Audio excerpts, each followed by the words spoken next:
All right, welcome everybody.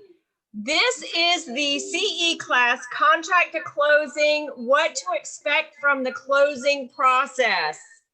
This class is actually hosted, I've got some echo here. This class is actually hosted by Maximum One Realty, and it is taught through the CE School of Chaffetz and Dean. So that is the school that will be offering the CE credits. We are just hosting it.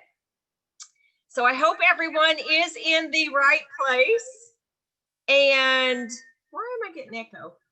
Oh, I know why. All right. Hang on.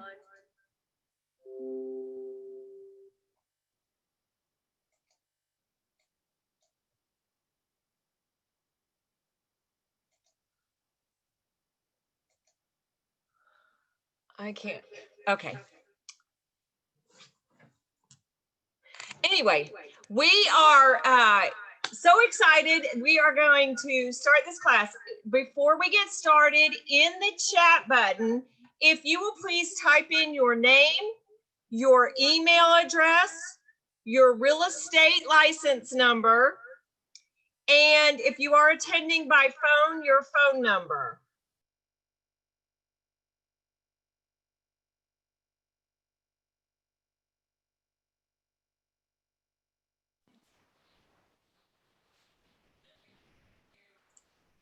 All right, I think I've stopped the echo now. And I am going to read through the notice to students, and then I am going to hand it over to the instructor. For your questions, please go ahead and type them in the chat button, and we will be monitoring the chat to be able to answer your questions. So let me read the notice to students. And we're so excited that the instructor is Doug Dean, named partner and closing attorney with Chaffetz and Dean. And I am going to hand it over to him in just one moment. Doug, first I am going to read the notice to students, unless you want to. Do you want to do that, Doug? Doug, you are muted. Sorry, Dana. I've got the PowerPoint pulled up, so if you've got it handy, I'll let you review the notice to students with us. All right, terrific. Let me go through that, and then I'm going to hand it over to you. So, all right. Chaffetz and Dean Real Estate School presents to you the following course of study. From contract to closing, what to expect from the closing process. This is Georgia Real Estate Commission course number 59490. This is for CE credits only for real estate licensees in the state of Georgia. So if you are attending this Zoom class and you do not have a Georgia real estate license, you're more than welcome to stay, but we can't give you CE credit. It is a 3-hour CE class approved by the Georgia Real Estate Commission for CE credit. Doug Dean is the instructor, and as I mentioned, he is the named partner and closing attorney of Chaffetz and Dean Attorneys at Law. There is no homework and no written exam. Students must be on time for all in-class hours in order to receive credit for the course. Roll call will be conducted at the beginning and at the beginning of each session and after all breaks. By roll call, whoops, I've got the wrong one. Anyway, by roll call, what we mean is you just need to, in the chat, type in your name, email address, and real estate license number. You may receive credit for a specific course number once every 12 months. So if you have already received credit for this course, you are more than welcome to attend, but you will not receive additional credits. No recruiting for employment opportunities for any real estate brokerage firm is allowed. If so, please report promptly any effort to recruit to Doug Dean, the instructor, or the Georgia Real Estate Commission.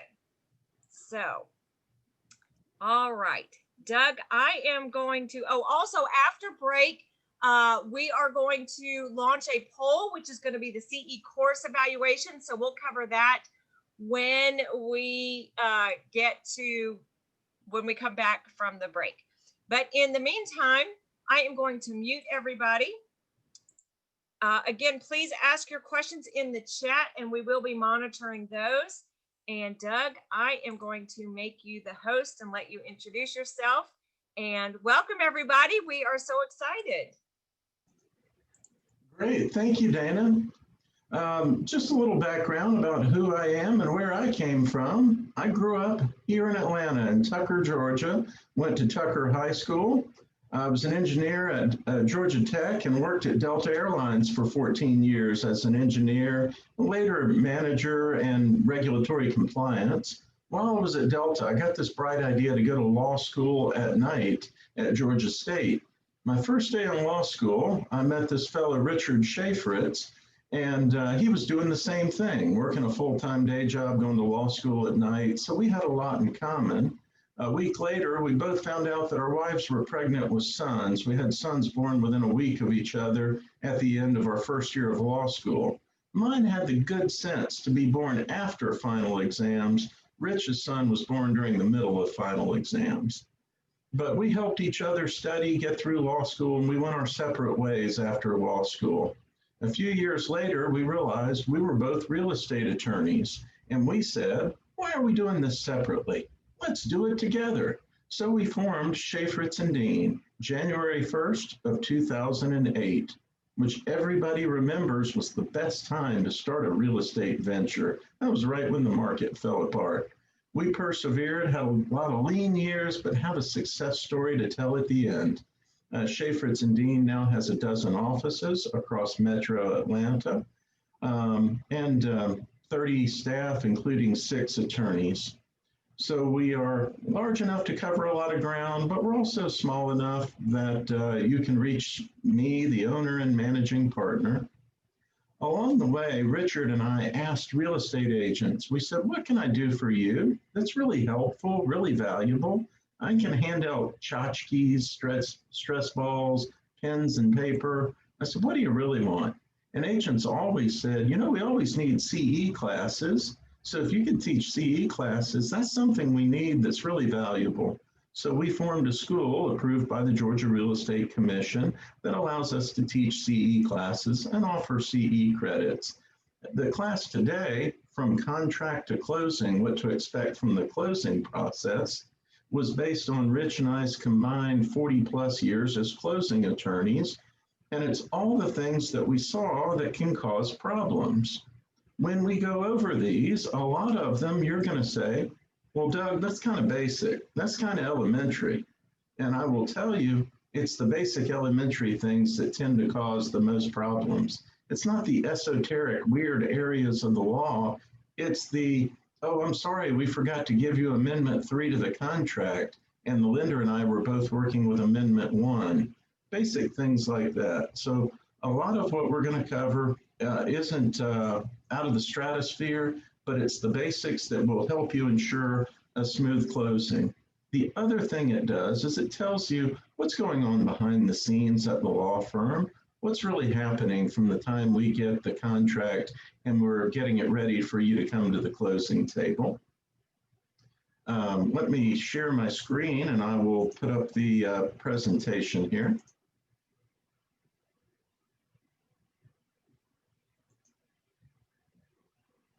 Hopefully you all see a screen that's got my PowerPoint presentation, From Contracts to Closing, What to Expect from the Closing Process.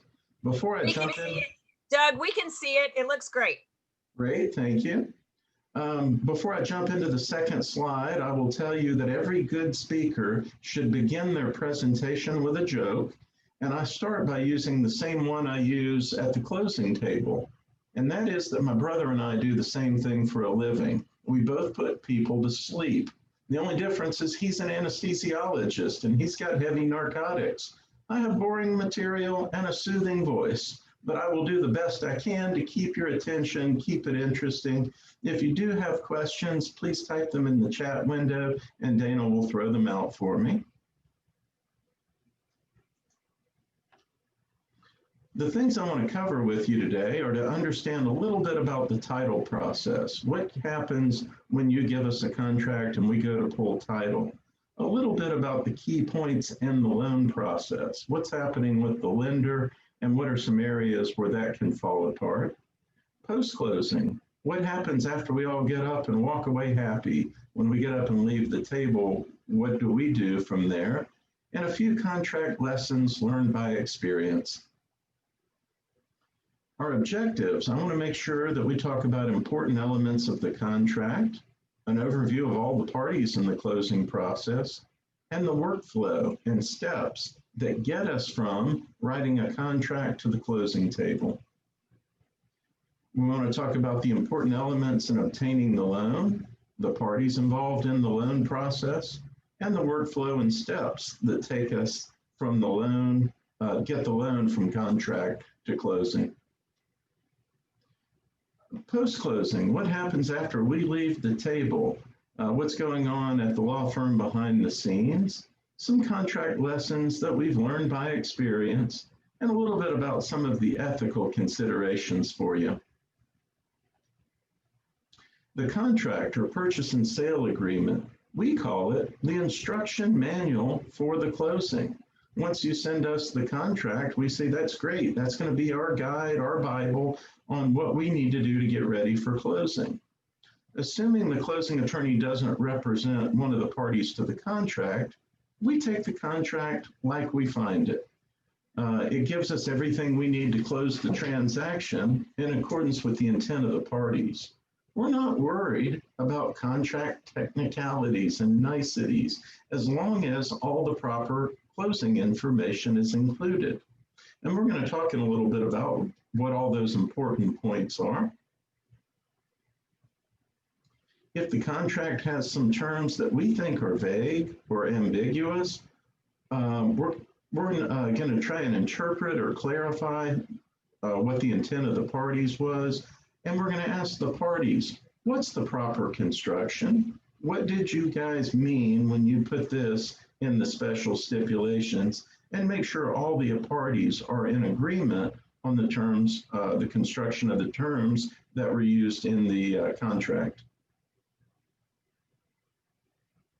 For residential real estate, we usually use some standard forms, whether you use the GAR forms or the RE forms.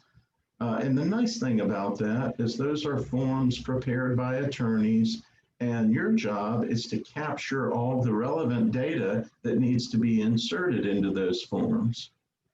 Of course, to be enforceable, a contract to sell real property must be in writing.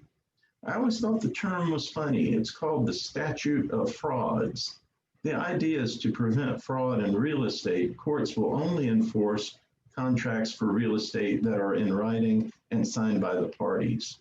We need to have certain minimum information, what I call all the P's. We got to have the parties, we got to define the property, we got to define the price and all the other pertinent sales terms.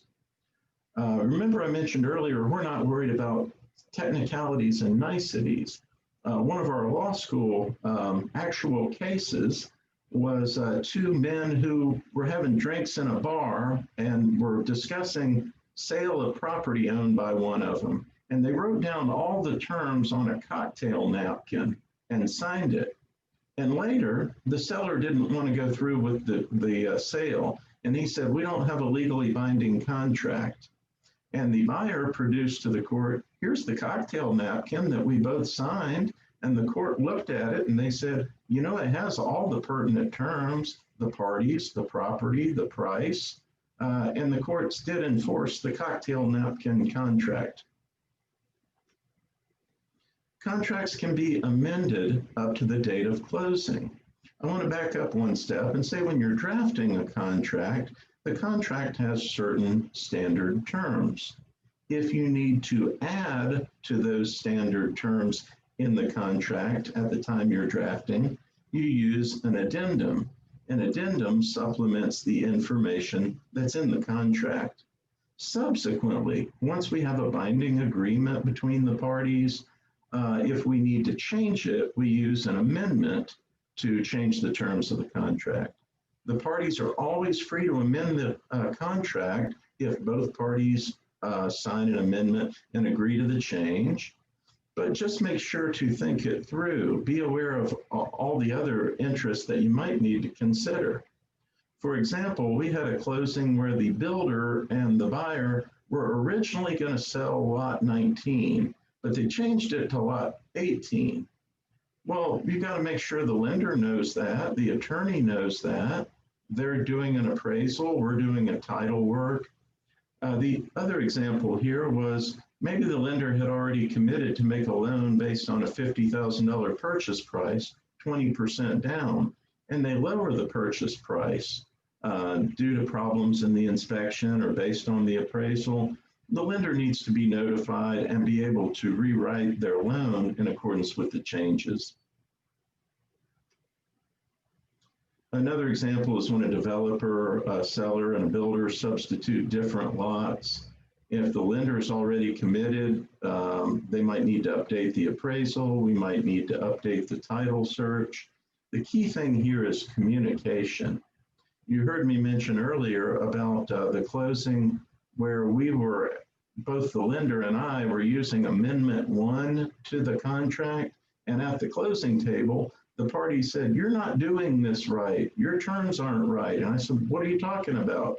And they said, "It's in Amendment 3 to the contract." And I said, "I'm sorry, I only have Amendment 1, and the lender only had Amendment 1. So we had a lot of hoops to jump through to bring everybody up to speed. Name of purchaser and seller. Was it Shakespeare who said, "What's in a name?" Well, there's a lot that's in a name. Names have some legal significance and meaning. For individuals who own the property, we want to get their names correctly. If it's a seller, we want to use their name the same way it appears on the title, on their deed. If it's a buyer, we want to get their name the way they want to be when they take title to the property. Middle initial, middle name, however they want it to be. And we want the lender and all the parties to use that name consistently throughout. The other thing to be aware of is entities that hold title to a property. I don't hold the property in my individual name. I hold it in the name of Shafritz and Dean, LLC, a limited liability company. So make sure that you get the proper name. Other entities include corporations, trusts. It could be an estate if the owner of the property has died. The important thing when you're dealing with an entity is to make sure the person signing on behalf of the entity has the proper authority and that the entity is properly identified in the contract. Shafritz and Dean Inc. is not the same as Shafritz and Dean LLC. And if I went to you to buy the property and I said, "I want to buy it in the name of Shafritz and Dean LLC," and put me down as the signatory, and you say, "Okay, do you have the corporate documents that show you are a signatory for the LLC?" And I say, "Yeah, sure, I can show you my operating agreement. It says I'm a member and that I'm entitled to sign on behalf of the LLC." We'll talk about that in a little more detail. But just always be aware when you're dealing with an entity, what is the proper entity name? And is the person signing for that entity properly authorized to do that? Another important element of the contract is the legal description of the property. You and I like property addresses. We find property, we can plug it in our GPS. We get mail delivered to street addresses, but a street address alone is typically insufficient for a contract. We want the legal description of the property. The reason for that is an address tells you where a property is. It doesn't tell you what the property is. How big, small, shape, size is the property. And the legal description does that for us. Some legal descriptions are a little more vague than others, especially older legal descriptions. As long as the legal description is sufficiently clear to allow the property to be property to be properly identified so that we can identify the property and get a good legal description for it. My practice tip on this is, we're going to talk about several ways to get a good legal description. One of them is if your seller has a copy of the deed, you can either transcribe that data into the fields on the contract, or you can attach the deed, or you can cut and paste the legal description from the deed. Any of those three are good ways to capture the legal description. The other thing that's important is the purchase price. We need to show the price. There are occasions where we don't have the price, but we need a means to determine it. For example, it's this property and the purchase price is going to be $10,000 per acre, and the buyer will get a survey to determine the acreage. We also want to identify, is the owner doing any owner financing? Is the buyer taking the property and assuming a loan or debt from the seller? And remember to price real property separately from personal property. We're working on a contract for the sale of real property, and just be very careful when you try to lump in personal property in the contract. Two problems come up. One is if you lump too much property in personal property and say it's being included at no additional purchase price, but you build it into the sales price of the property, you might wind up with an appraisal issue.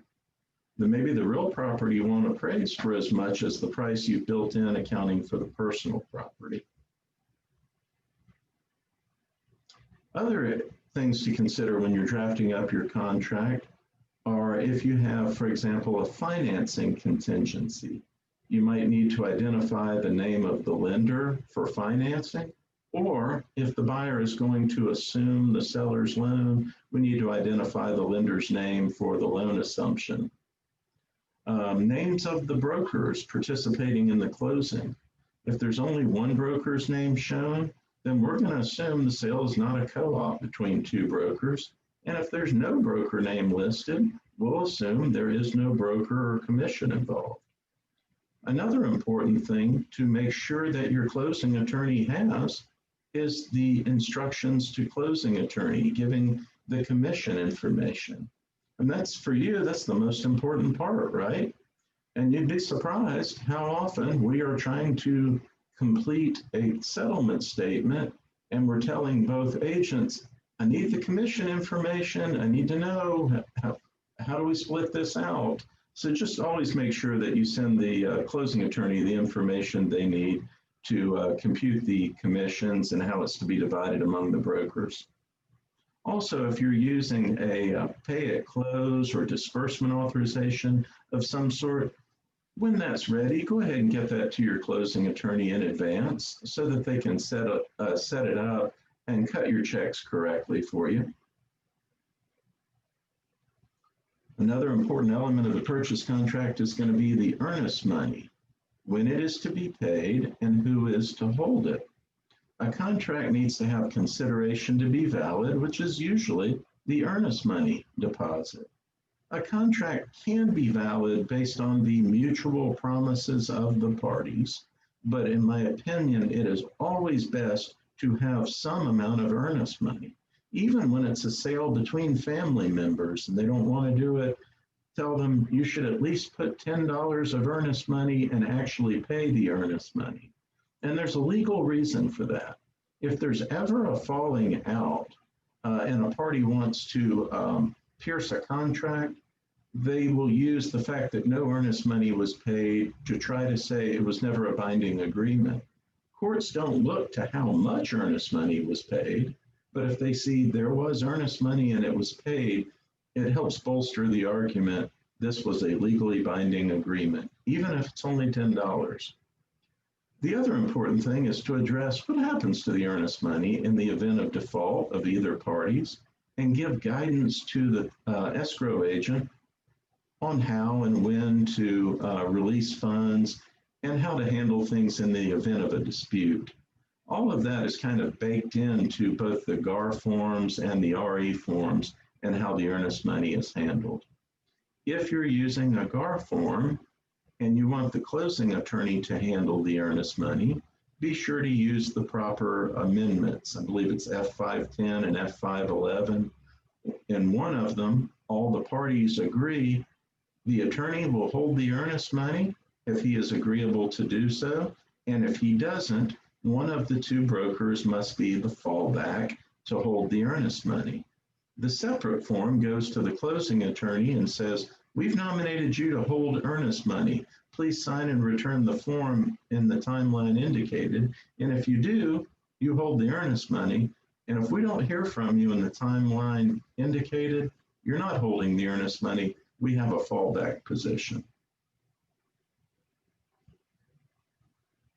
Special stipulations. The intent of a special stipulation is to clarify or override any specially negotiated items that are not standard. Who pays certain closing costs, prorating certain items, possession date, items that will remain with the house, various other provisions. A special stipulation in the GAR forms overrides the addendum and the language in the contract. A couple words on special stipulations, and these are my practice points on special stipulations. Be very careful using special stips. Sometimes we get special stip happy, and we start writing a whole bunch of special stips, kind of our wish list of all the things we want. Avoid doing that. Only use a special stipulation when it's really needed to override something else in the agreement or to clarify or add something that's not otherwise addressed in the agreement. So the first one is limit the use of special stipulations. The second one is if you need a special stipulation and you use the GAR forms, GAR has done a really nice job of writing most all of the standard special stipulations that you'll likely need. So if you need a special stip and you use GAR forms, check the special stips index, and they probably have something ready to go for you. I had a real estate agent friend who was very excited. He had a good sale on Lake Lanier. It was going to be a good payday, but he was concerned. The sellers had a dock that had a Corps of Engineers dock permit, and they wanted to make sure the dock permit was transferred from the seller to the buyer. And he asked me, will you help me write a special stip for it? And I said, you know, I'd be glad to do it. I said, by chance, have you checked the GAR special stips index? And I didn't know if it'd be in there or not. And he flipped through and he says, holy cow, there's one right on point for dock permits on Corps of Engineers lakes. And I said, let's use that. It's probably better than whatever I was going to come up with. The third one is if you do need a special stipulation, don't freelance it. Get help from your broker or closing attorney. A poorly worded special stip is worse than no special stipulation at all. We had an investment property getting ready to close, and the buyer and seller were feuding. And one of the problems was there was a special stipulation that said, seller to provide copies of utility bills. And the buyer wanted out of the contract, and he said, well, the seller's in breach. He didn't give me copies of the utility bills. And the seller said, I'm not in breach. It doesn't say when I have to provide them. I could provide them to you at closing. And it doesn't say what utilities, and it doesn't say how many. Do you just want the most recent electric bill? Is that sufficient? So what the special stipulation lacked was specificity, what specifically is required, a time requirement, a penalty, what happens if this isn't met. So this one special stipulation, poorly worded, turned into a giant problem for both parties. So if you, my 3 words on special stips, limit their use to when they're actually needed, use pre-printed ones when they're available, and if they're not available, get help from your broker or your favorite closing attorney before you freelance your special stips. The second part are contingencies. Some contracts are contingent upon something else happening. For example, I want to buy your property, but I don't want to buy it if I can't sell my existing home. So my purchase of your property is contingent upon me selling my other property. Just make sure you use the proper forms for the contingencies and that you accurately and fully complete them so everyone knows what the contingencies are and what must be done to bring the contract to closing. Another contract provision is going to be what type of deed is used. For example, warranty deed, limited warranty deed, quitclaim deed, executor's deed. Both the GAR and the RE forms have standard language for the deed, a limited warranty deed. And just a quick explanation on what these are. A warranty deed means what it says. The seller is actually giving a guarantee or a warranty to the buyer saying, I'm the rightful owner of this property, and I promise you that I am giving you good title. If you have some problem with this title, you come back to me because I've warranted that I'm giving you good title. A limited warranty deed does essentially the same thing, but it says, but I'm only going to warrant through people that have valid claims by, under, and through me. I'm not going to warrant title against everybody in the world, just those that are legitimate claims on title. In a quitclaim deed, the grantor tells the grantee, I'm not saying I'm the rightful owner. I'm not saying that I have any interest in the property, but whatever interest I might have, if I have any, I am giving to you. And you say, well, that sounds terrible. Why would anybody ever want a quitclaim deed? And there are actually some good and legitimate times when we want to use a quitclaim deed. For example, we have situations where title is murky. We're not sure exactly who owns this property, but we know it's one of these three people. None of them are willing to warrant or guarantee the title, but they're all willing to quitclaim it and say, I'm not guaranteeing I got good title, but whatever I have, if I have anything, I will give to you. The other reason we use quitclaim deeds is quitclaim deeds are a way of releasing things on title. If somebody had a lien on a title, I'll have them sign a quitclaim deed saying, I am quitclaiming, I am releasing this lien against the property. Executors and administrators deeds are just special types of warranty deeds given by, in a probate situation, an administrator or executor, and they contain a little special language that says, I'm promising that the probate's been completed and it's accurate, and there are no debts of the estate that are going to attach to the property, things like that. The contract might have a call for a survey provision that the parties can obtain a survey, and it may have some contingencies. Well, what happens if I do a survey and I find an encroachment or a violation? It might also have a sales price that's tied to the acreage reflected in the survey. Another contract provision that is important is the law of fixtures. Fixtures include items that were originally personal property, but they've been permanently affixed to the real property in such a way that they've lost their character as personal property and they're now part of the real property. The example I give is if I take a lamp and I plug it into a wall socket and put it on an end table, it's still personal property. It's not permanently affixed to the property. I can unplug it and take it out. If I take a wall sconce and I permanently affix it to the wall and I hardwire it into the house electrical, now that's become a fixture.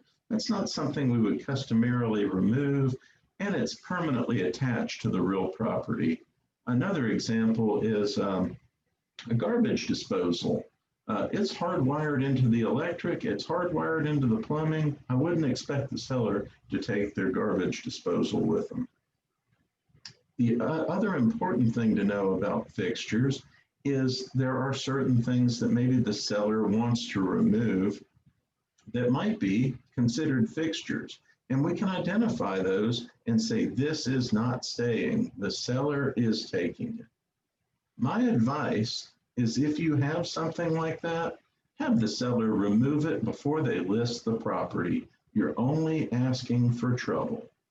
We were working with a seller who they had a two-story foyer.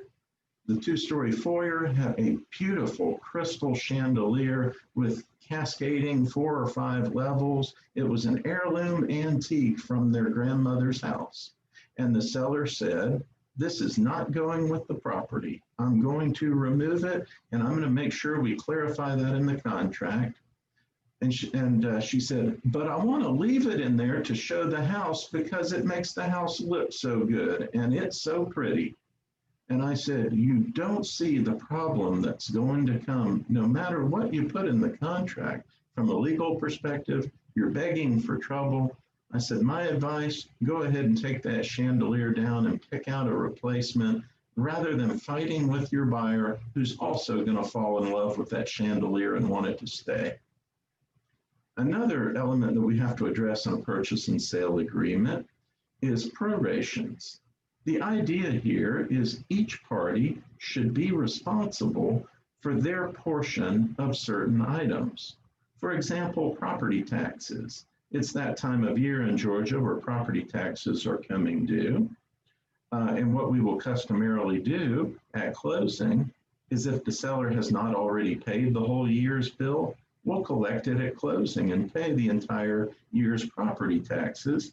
And then we will make the buyer give to the seller a credit for their portion of this year's property taxes.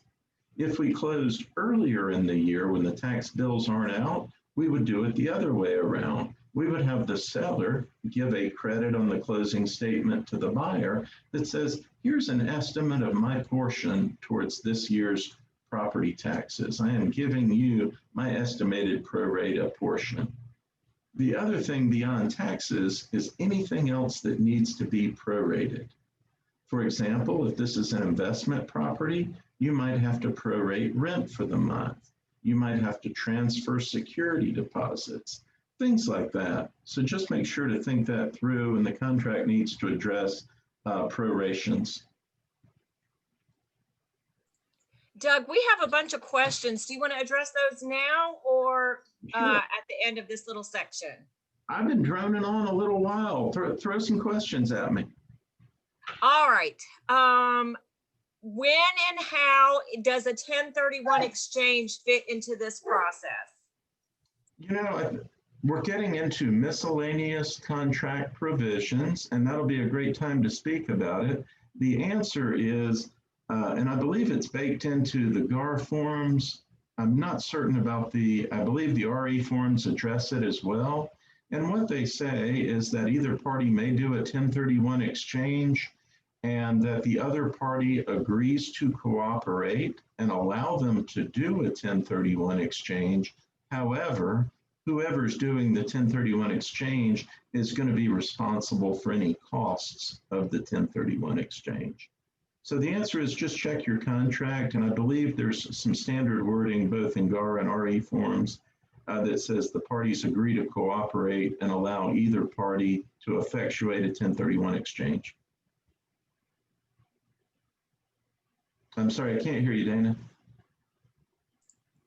Another question is, what are the differences in the process between commercial and residential real estate?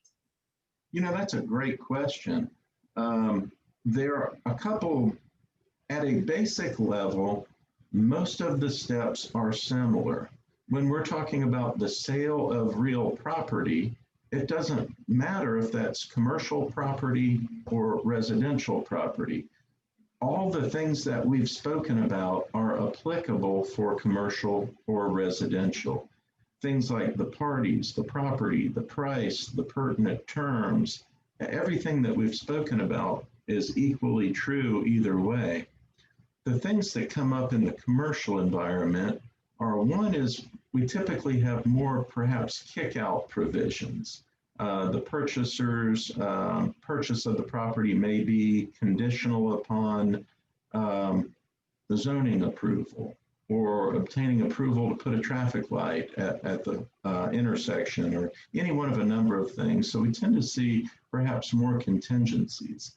The other interesting thing is many years ago, residential and commercial contracts were very different.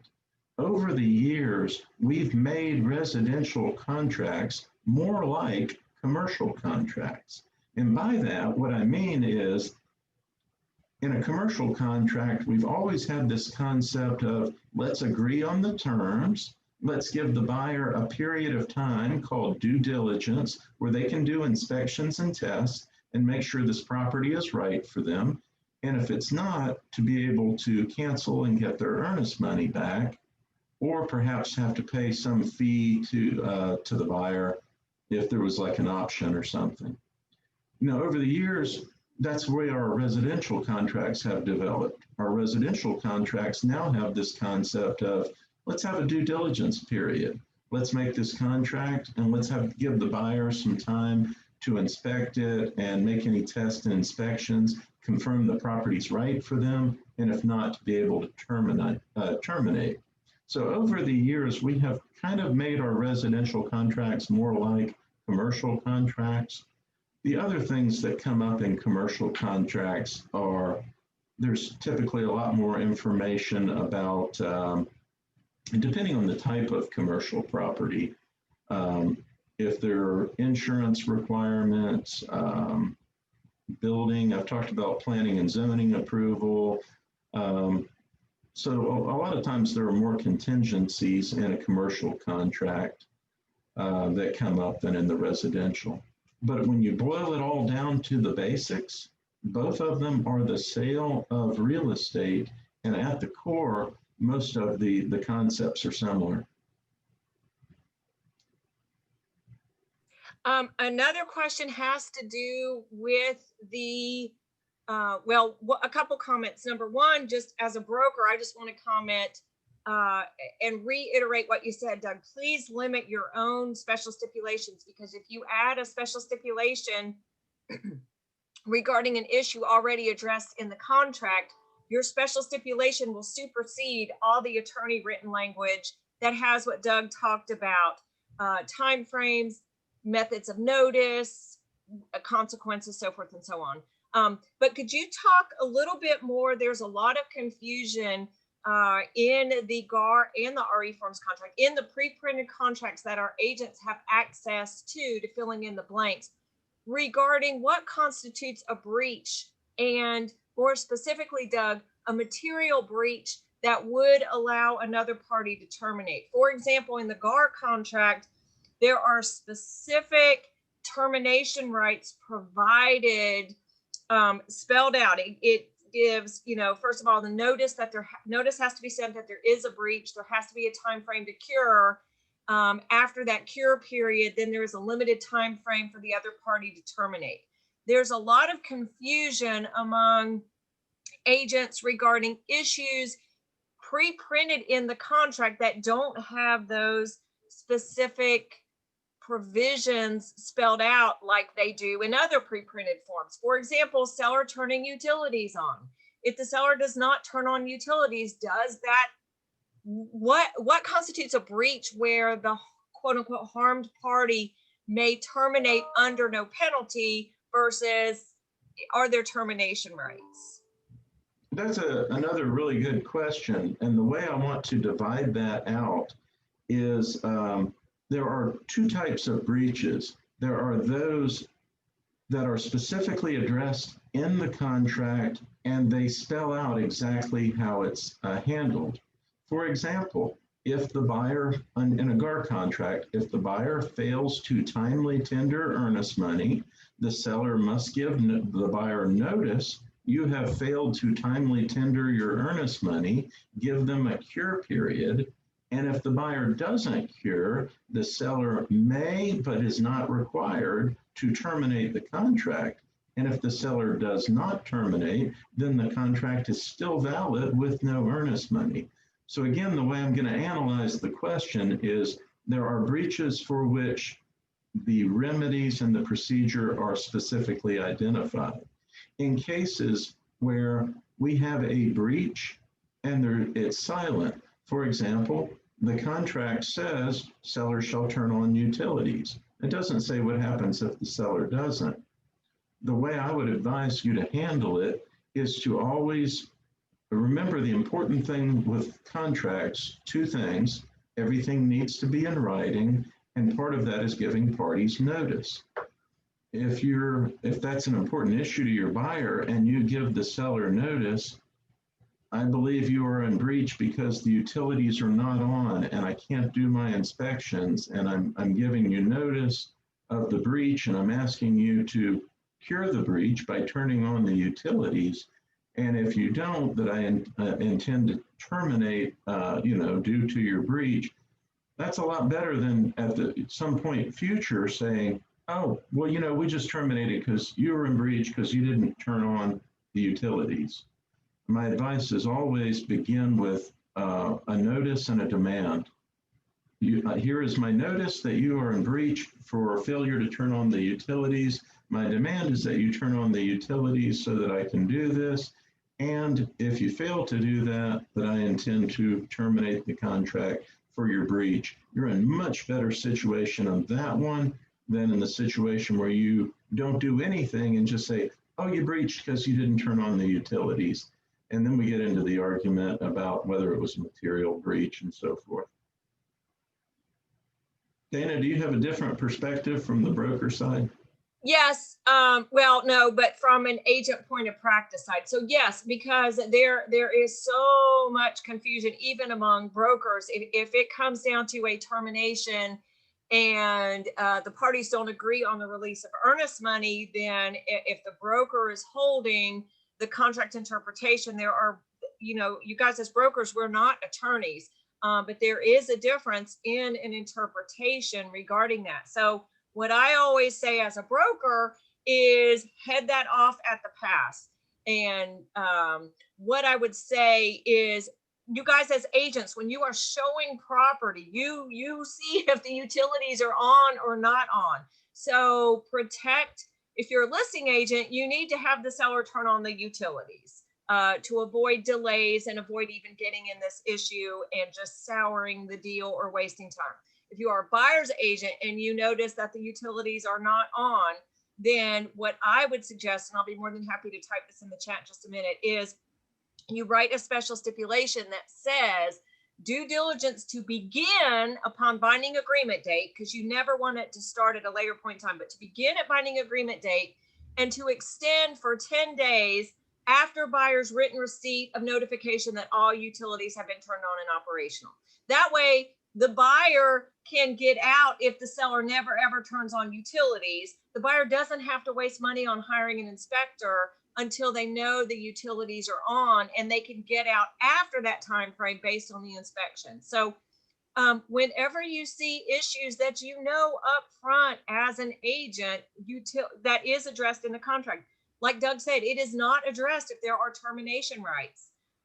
So address it up front and protect instead of having to come up with verbiage for termination rights and no penalty and earnest money, blah, blah, blah, just extend the due diligence period. And instead of having to get the seller's written agreement on it, extend it by special stipulation when you are writing the offer so the seller sees that. You have to think about, from a broker's perspective, and you guys as agents don't always think about this, you have to think about worst case scenario and how to look down 2 steps ahead. But yeah, but that's a great issue. And then I know there are the courts, the Georgia courts, and Doug, you can comment more on this, but I know the Georgia courts have determined various issues that do, if it does go to court, that do constitute a true material breach of the contract, and those that don't constitute a material breach of the contract. So there's a lot going on there, and do what you can as an agent to accommodate that potentiality up front. Great. Thank you, Dana. All right, back to you, Doug. Any other questions? Or if not, we'll keep trucking. Copy of the slides. Yes, I will post a copy of the slides, and hopefully this class is recording. So I will close that, and I'll put in the chat where that is going to be. And I'll put that special stip in there. It's not just for utilities. For example, in the GAR and the RE forms contract, if the house is in, does have an HOA, the exhibits do state that the seller must disclose all those fees, and Doug might get to this later. And if not, then the seller has to pay for those. So if you're working with a buyer and you don't necessarily want to go binding until you get a copy of that completed community association disclosure exhibit from the seller, or especially if you're a seller, if you're a listing agent also. But nowadays, with our fast market right now and multiple offers, you don't necessarily want to delay your buyer getting into a binding contract. So I would use that same stipulation for anything that you notice.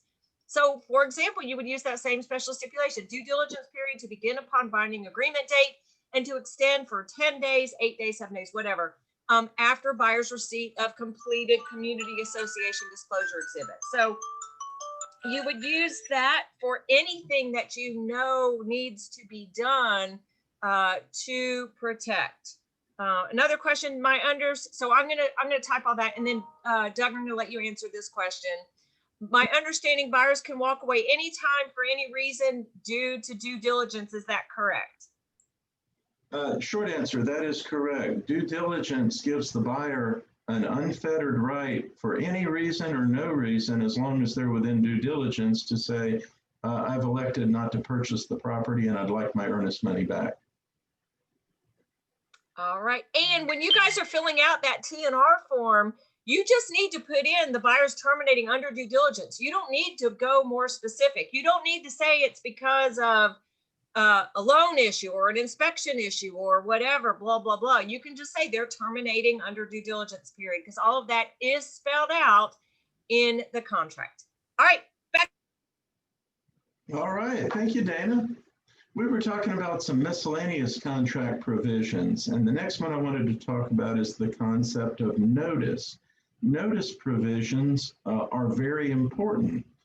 Each party to the contract has certain rights, and the way that you effectuate those rights is you have to give notice to the other party.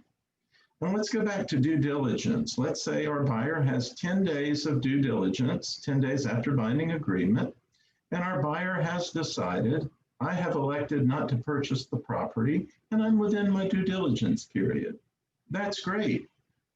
It doesn't end there. You have to give the seller notice that you are terminating during your due diligence. And you give notice the way that it is spelled out in your contract. And that's why I always say it is so important to fill in all these blanks, whether it's parties' email addresses, fax numbers, physical addresses. Going back to that example, let's say your buyer wants to terminate, and your seller did not provide a physical address, a fax, or an email address. How do you give them notice? The only way left is basically physical delivery. You got to track them down and hit them over the head with it and say, here's my physical delivery of my notice. You can't email it, fax it, or US mail, or overnight it, because you don't have any of that official information on how you have to serve them notice. And failure to deliver notice at certain times or certain methods, your party can lose a right or remedy that they otherwise had. So if you fail to tell them I'm terminating during due diligence, you will lose your right to terminate during due diligence. The other thing I tell people is all these timelines in our purchase and sale agreement, they're what I call big boy, big girl stuff. You and I get used to these forms. We use them every day. We fill in the blanks and we know what goes where. Never lose sight of the fact that they're legally binding contracts and they have legal ramifications to the parties. Another thing to consider is if you give notice by email, make sure that your email is sent. We had a rash for a while of folks who wanted to transmit their termination and they sent it by email and it got stuck in their outbox for whatever reason, and it didn't go out until the next morning. And when the seller received it, they said, you transmitted your notice to cancel during due diligence after midnight, and it's therefore not timely, not effective. So just be very careful. One, make sure you have good information for each party as how to give notice. Secondly, make sure that you and your parties do give notice as it's spelled out in the agreement. Time periods to examine title. There's a part in the contract where it says that the buyer has the right to examine title and give notice to the seller of any title objections.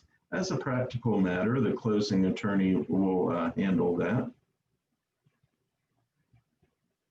Agreements to cooperate. Most contracts have an agreement to cooperate that if certain items haven't been addressed or completed, that they will work together to fix it.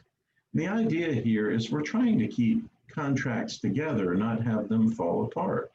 If you and I sign a contract, it says you will do the things that you need to do, you'll cooperate to complete the transaction.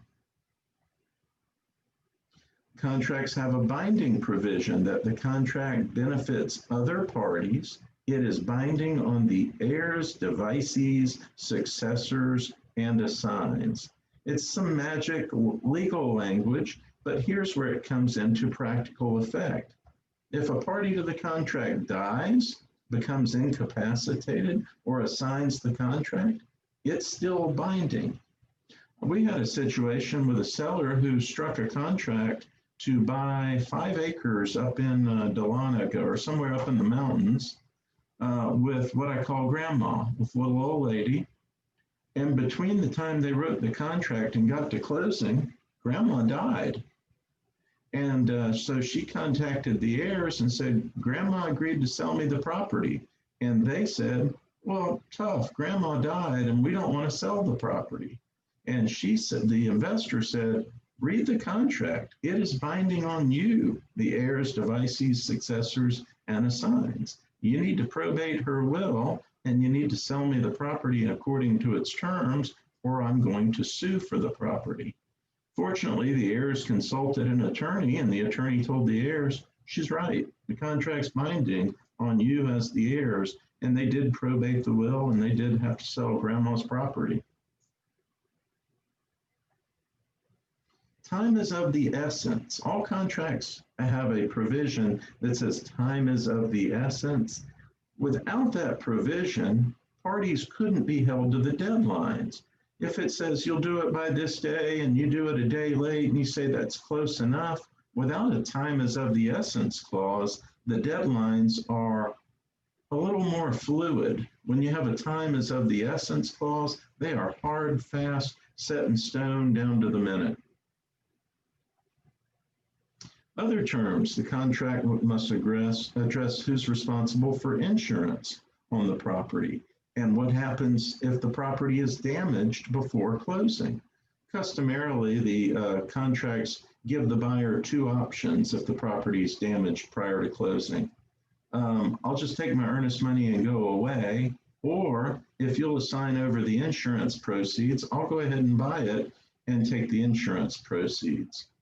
Another important contract element is what we call survival of terms after the closing happens. Once a closing is completed, we have this concept of merger. Merger means everything that was going to be done in the contract has been done, and it's all merged at contract, at closing. What we want to do is limit the items that survive closing or are still enforceable under the contract after closing. And typically there are a handful that customarily survive closing. The warrants of title, seller's representations, things like that. But other things, if the idea is this is all going to be done before closing, and it's going to merge and it's going to no longer be contractually enforceable after closing. If you have something that is to be performed after closing, make sure you add language that this provision survives closing. Said another way, I want this provision to be enforceable after closing and to not merge. Our parties, who all are we working with when we do a closing? Well, we got to have a buyer and a seller. That's a pretty good start. We've got our agents and brokers, lenders, appraisers, appraisal management companies, a closing attorney, title insurance companies, surveyors, all of the various payees, people that are going to be paid out at closing, whether it's the tax commissioner, the termite inspector, any other party that's agreed to take payment at closing, and all of our other parties that we've identified. Agents that are appropriately and timely informed of the progress of closing will produce a more efficient and expeditious closing. That's a lot of fancy words. Let me say it another way. When you send your contract to the closing attorney, don't set it and forget it. Stay in touch with your closing attorney. Check in. Title work okay? Any issues on title? Are you experiencing any difficulties reaching parties, things like that? So just check in periodically with your closing attorney and make sure that the closing is progressing. And if you're aware of issues, you'll be able to jump in and help work out resolutions. Sometimes the closing attorney has to be on a lender's approved list. We don't see it often as much as we did back in the day. And sometimes the sellers may also be the lender for owner financing. Payoffs need to be obtained directly from the lien holder and authorized representative. That's one of the jobs the closing attorney does, is anybody that is on title that's going to be paid off, the closing attorney wants to get that payoff directly from the lender, the lien holder, or whoever it is. Sometimes sellers want to help, and I appreciate their offer to help, but it's sort of a trust but verify kind of thing. I do need to get this paperwork directly from the party that's giving it to me. The closing attorney is responsible for a number of things once they get a contract. The first thing they want to do is ascertain the marketability of title. Does the seller have good title? What is their title subject to? And what needs done to that title to transfer good title to the buyer? We're going to prepare closing documents that meet the terms of the sales contract and the loan terms. We're going to handle all the money, disperse all the purchase money, loan funds. We're going to record documents to make sure that the buyer obtained marketable title and the lender got a valid lien on the property. And we're going to help coordinate the entire closing process. Make sure we have a smooth transaction from the time we get a contract until we get to the closing table. What happens once the closing attorney gets a title order? Well, a lot happens. We're going to do a lot of things. It all starts when you get those signatures on the dotted line, and we're going to set up a calendar of tasks and say, these are all the things that we're going to do, who's going to perform the tasks, and when these need to get done to make sure we get to the closing table on time. For example, when we get the contract, the first thing we like to do is email everybody back and say, congratulations, you're under contract. We've got the contract. We're ordering the title. So that's day one, and we're getting started.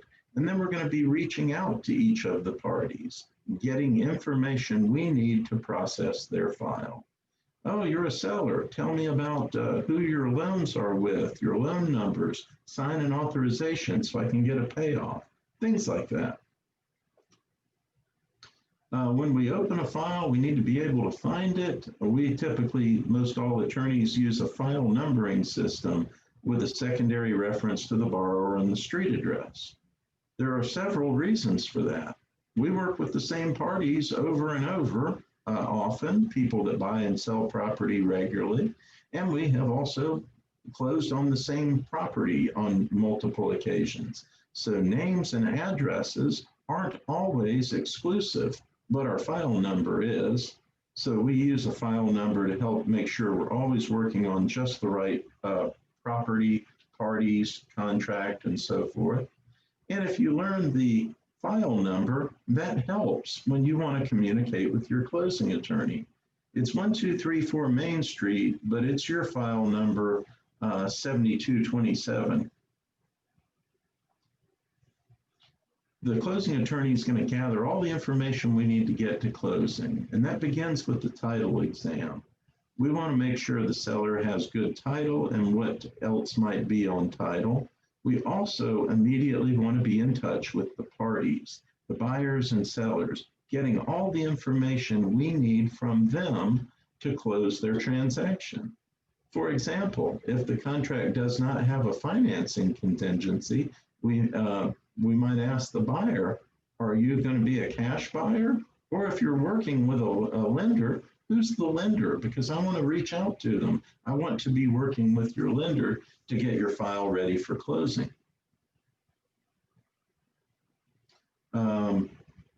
We're going to work with your borrower is going to work with your lender to get their loan approval. We want to make sure that your lender is, not that the loan's approved before we start working on the file, but we've had situations where buyers have switched lenders and they did not tell the original lender or the closing attorney. So I've been communicating the whole time with Wells Fargo, not knowing that the buyer's not going to go with Wells Fargo. He's going with a different lender. So make sure to always keep your closing attorney apprised of who your borrower is getting their loan from. We're also going to reach out to parties when we do our pre-closing. Most important is that we have good contact information and we tell them what we need and why we need it. If you are a seller, we need to know who are your loans with, what are the loan numbers, and you need to sign the authorization so we can get a payoff. We also need sellers' social security numbers. Nobody likes to give out their social. I don't want to get them. It doesn't do me any good, but legally I have to have it. I have to file a 1099 form at closing, and I need sellers' social security numbers to do that. Likewise, with buyers who are getting loans, I'm working with the lender and I customarily need the buyer's social security number.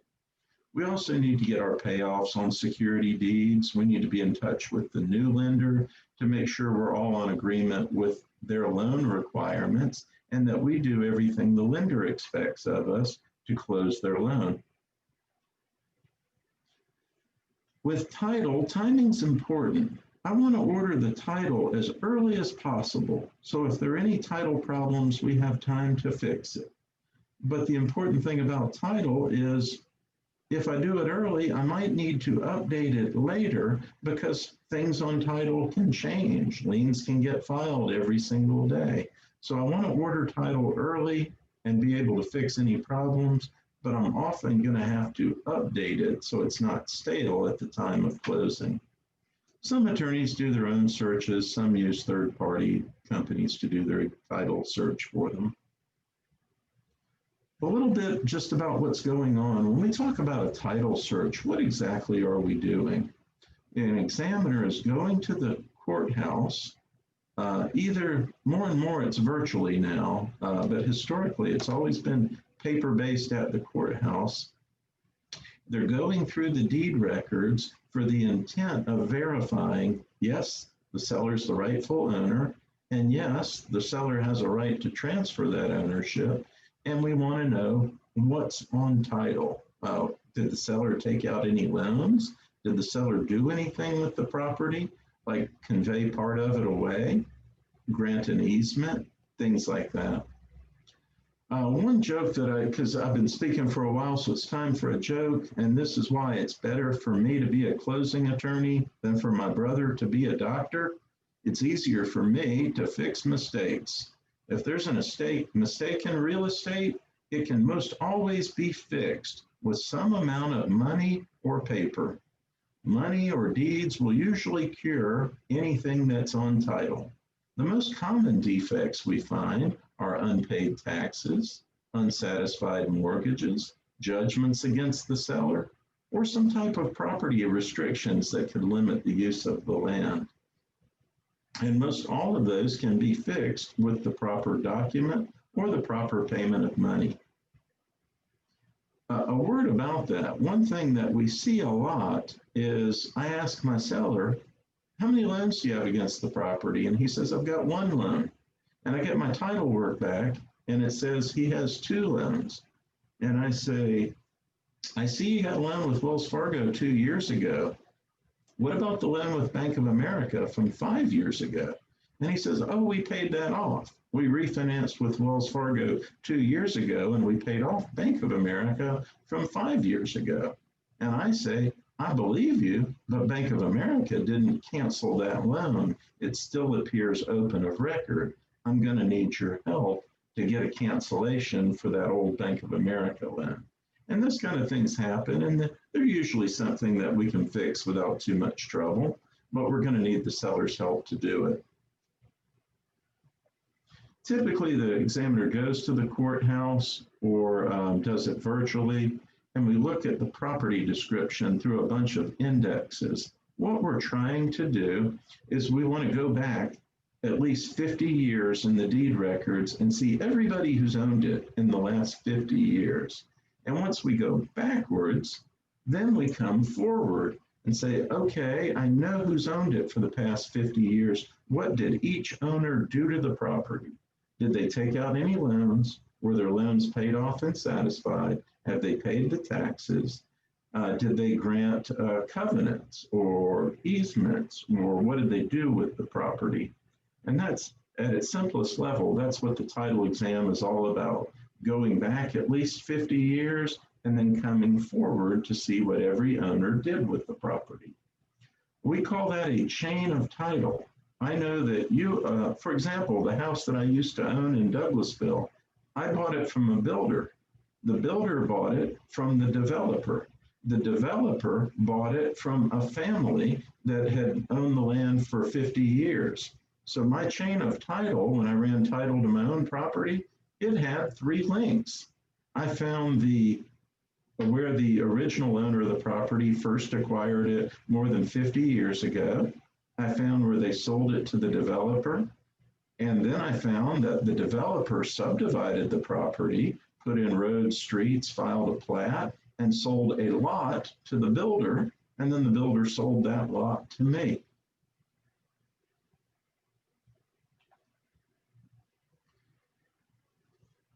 It's really important that we're accurate with legal descriptions because things change over time. For example, the subdivision I used to live in Douglasville, 50 years ago, it was a farm.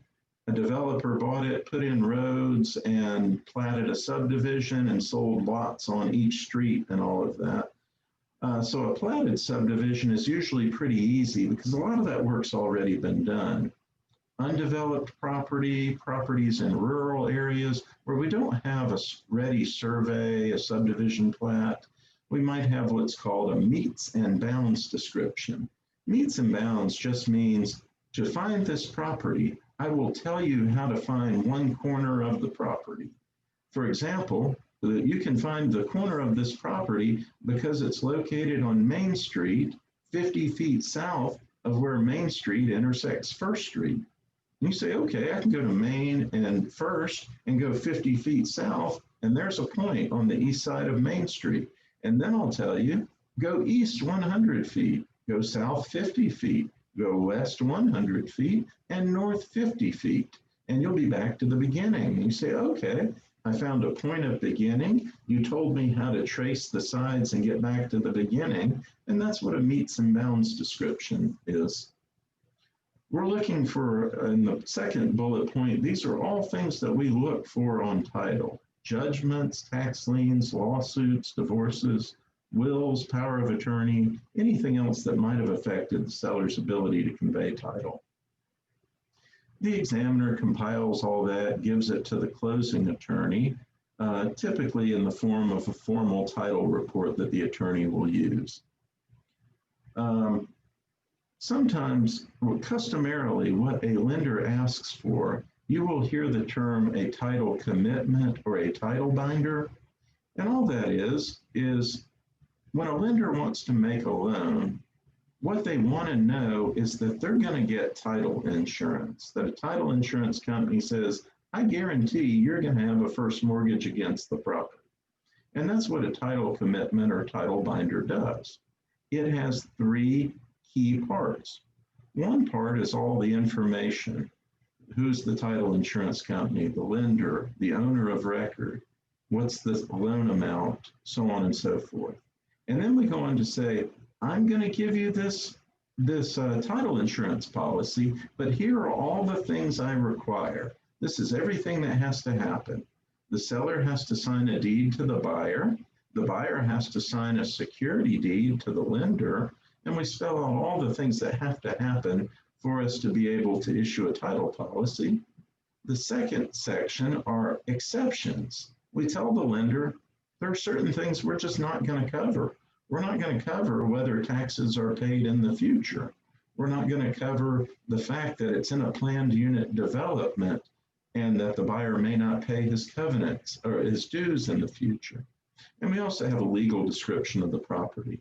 So I just want you to be familiar with the term title commitment or title binder.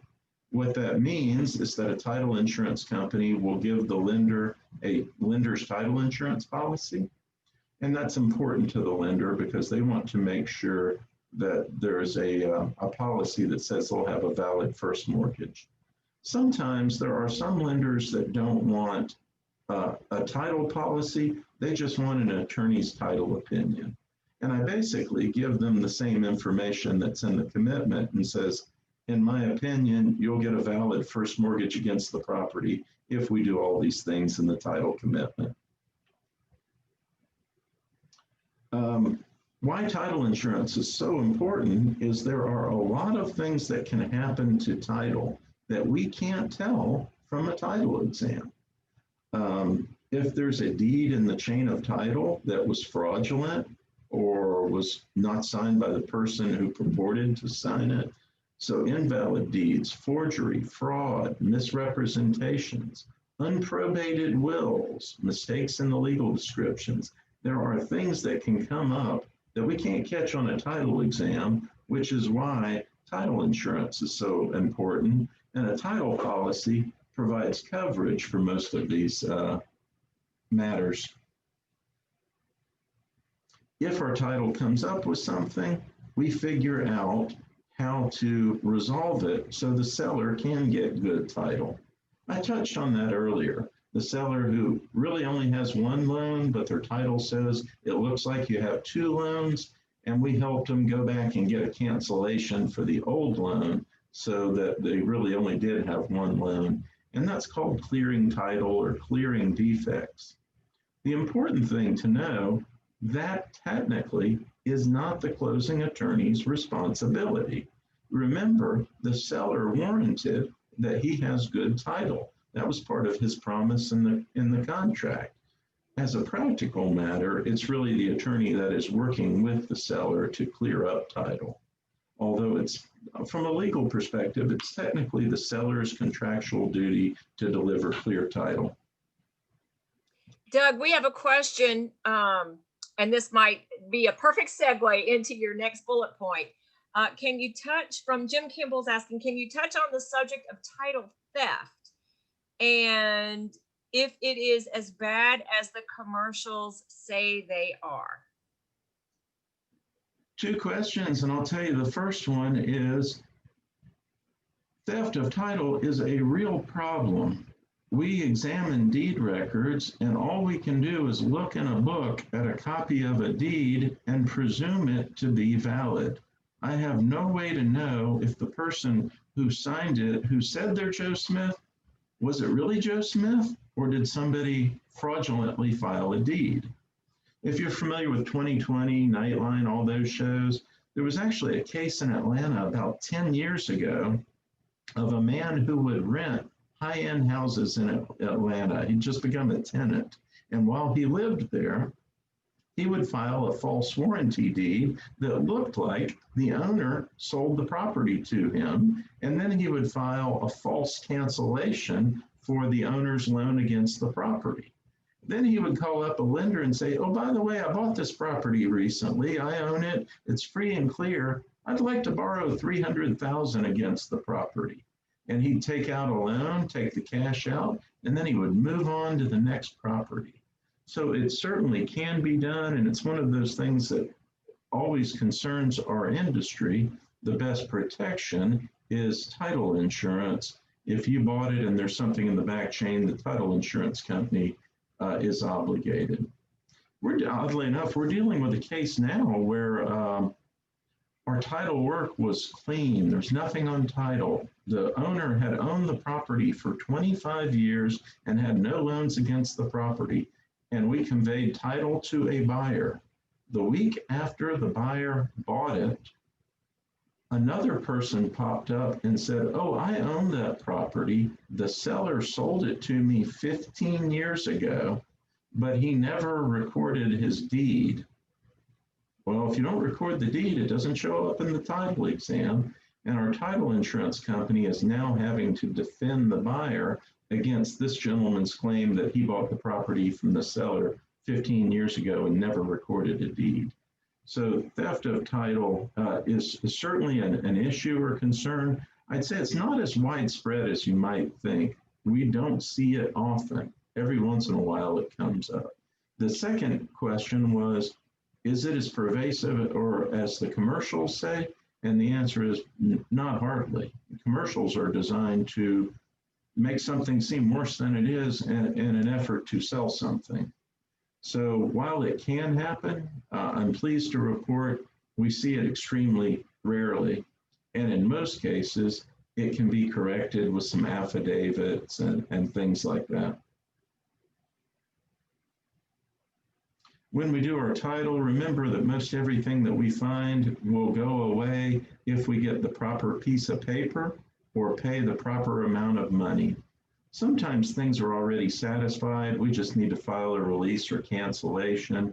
Sometimes we can get an affidavit or a deed or something that will allow the title company to assume the risk of the defect. Going back to that example of the 2-year-ago loan that paid off the 5-year-ago loan, let's say the 5-year-ago loan was by a fly-by-night lender who is no longer in business. And I can't get a cancellation from fly-by-night lender from 5 years ago. They're not still around. But I work with the seller and the attorney that did the closing when they did their refinance, and I get enough information to show my title insurance company to say, I can't get the lien on by fly-by-night lender canceled of record. They don't exist, but I do have proof that they've been paid off and satisfied. Will you insure the title anyway? And in most cases, they'll say, yes, we'll have the seller sign an affidavit attesting that that old loan was paid off. Here's the proof of payoff and so forth. And that would actually make it go away. Last but not least, some things are only cleared with proper court proceedings. We get into something and there's some kind of dispute on the title, and the only way to solve it is like the People's Court, take them to court. Remember, I talked about the title commitment. It's not a policy, it's just a statement of terms under which we would issue a title policy, and it's based on our title work. The important thing that I want you to know about the title commitment or title binder is that most lenders require that in order to make the loan, and that's what attorneys are customarily doing behind the scenes, telling them, yes, we'll give you a title policy, and here's what has to happen at closing for that to occur. And the commitment spells out under what terms we will issue the title insurance policies, what things have to happen. The exceptions are the things that just don't go away. It was in a subdivision with protective covenants, and it will still be in a subdivision with protective covenants. That doesn't go away at closing.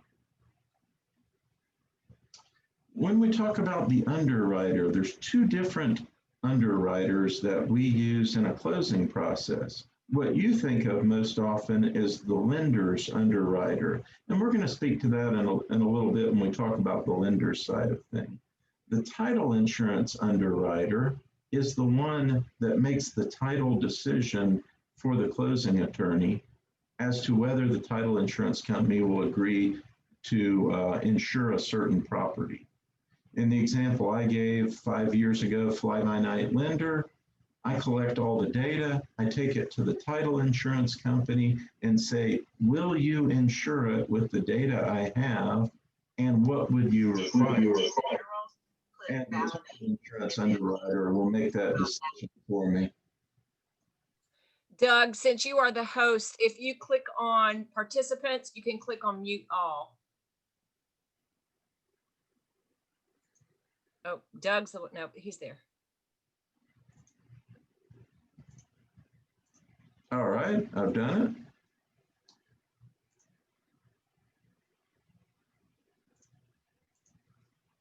And there are a lot of factors that determine whether or not a title insurance company is willing to insure a title.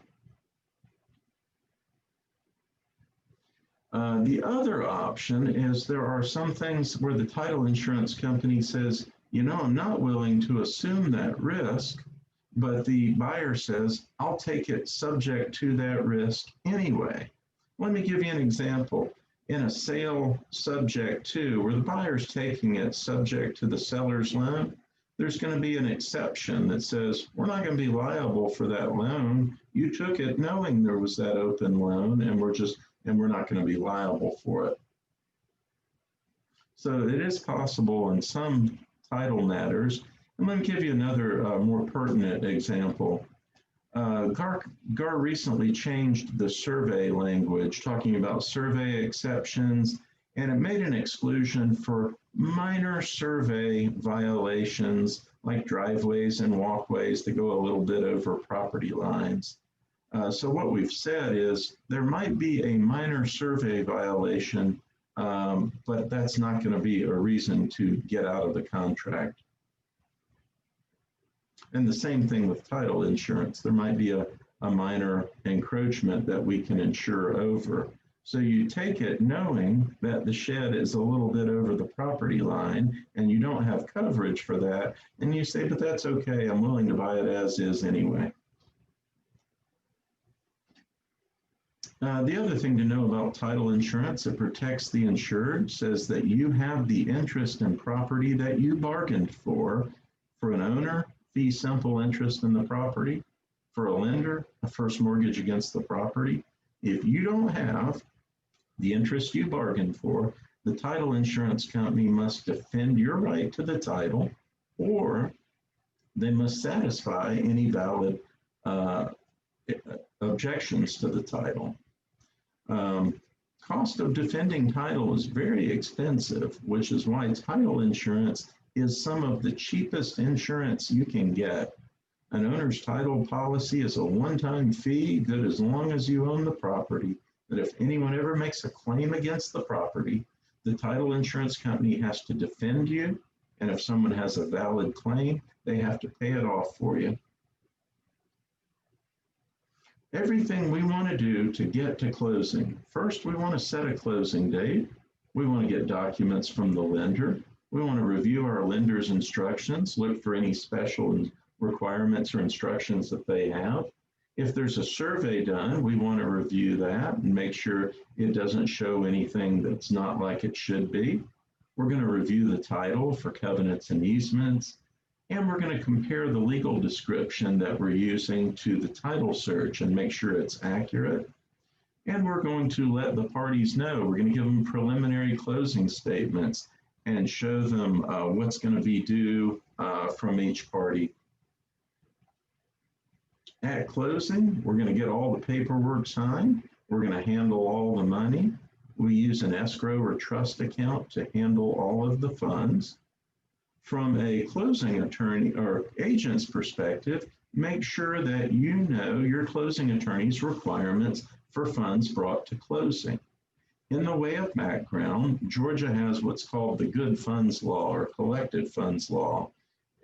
It says funds over $5,000 must be wired. It's not exactly what it says, but that's the intent or the fallout from it. It says in order to disperse a real estate transaction, I must have funds in my trust account that I know to be good or are collected. They're not subject to being returned. and wires meet that criteria. Checks up to 5,000 are also allowable. Even cashier's checks are subject to fraud. People don't know this, but cashier's checks can be stop paid and returned. And that's why just make sure that your buyers know if they need to send over 5,000, that they're probably going to have to wire it to their closing attorney. If it's less than 5,000, each attorney has different policies. How much can you write a personal check for? How much needs to be in a certified check? And over 5,000, most all attorneys will require it to be wired. We are now at the slide on understanding the loan process, and we are also at 11:33, which puts us right at the halfway point in the class. So Dana, this would be a good time for us to take our break, and we will begin with the loan process when we come back from break.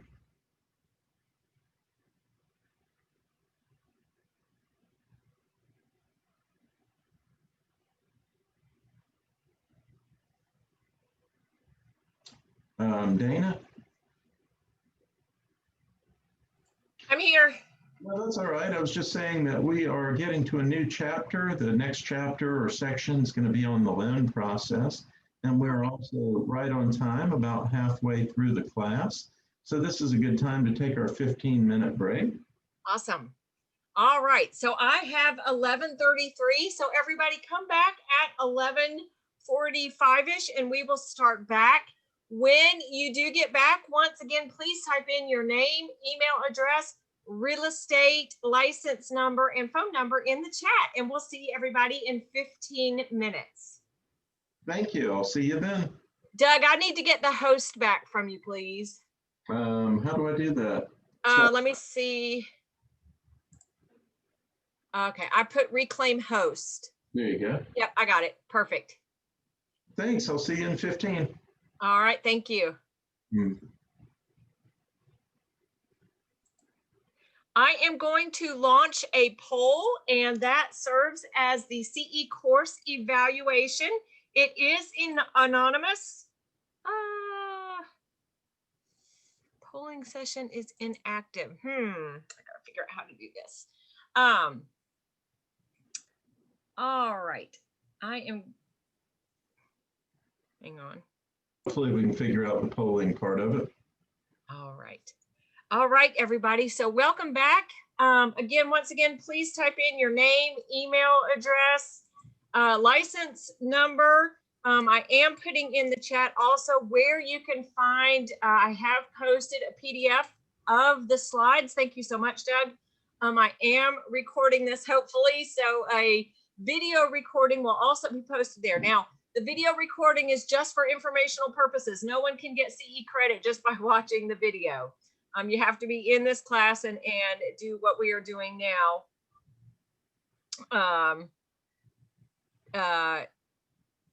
for CE credit. So I'm going to mute everybody. And Doug, I am going to hand the host duties back to you. So give me 1 second and I will let you, there you are. All right.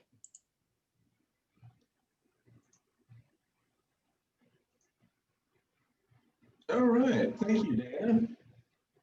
And now for the exciting conclusion of From Contract to Closing, what to expect from the closing process. Before we jump into the second half of the course materials, I didn't see anything in the chat, but I did want to ask if anybody had any questions on things that we've already been over. And if not, we'll start moving into the second section. I don't see any questions right now, but I am going to ask Doug at the bottom of yours, if you see poll, if you click on it, if it says that you can launch it, because now that has even disappeared from mine since you are the host. I do see a poll. If you click on that, see if it says launch poll. Looks like it did. There we go. Yep, got it. Perfect. Okay, everybody, you are now seeing it says CE course evaluation. There are 4 total questions. You'll see a grayed out submit button at the bottom. Once you answer all 4 questions, that submit button will turn blue, and you can then submit the poll. Once it is launched, Doug, you can't relaunch it or you will lose all those answers. So once you do answer all the questions, it will disappear from the front of your screen. And Doug, before you turn off, I'll let you know what to do with that, but don't do anything else. You can just minimize it from your screen, Doug, in case it's showing, but it is not showing in front of us. That's fine, Dana. I have minimized the little polling feature, and I won't do anything with it until the very end, and I'll await further instruction from you. All right, terrific. Any other questions about the presentation so far? Awesome. Doug, also, if you will just type in your contact information in the chat so everyone will have that, that would be terrific. I'd be happy to. Give me just one moment, and I will. All right. I think I've got something here I can cut and paste. The other thing is Doug has done a great job. You guys, every time there is a change to your contract with an amendment or anything updated, you absolutely need to make sure that the lender gets it and the closing attorney gets it, as he has advised. From a broker's perspective, please make sure your brokers also get copies of all of the amendments and exhibits to your contracts. That helps us out greatly as well. I hate to tell horror stories just for the sake of horror stories, but the Amendment 3, Amendment 1 was one that it just makes for a good class story. And it was a closing scheduled for Friday at 4 p.m. And if anyone knows, any closing at Friday at 4 p.m. is automatically doomed just because it's Friday at 4 p.m.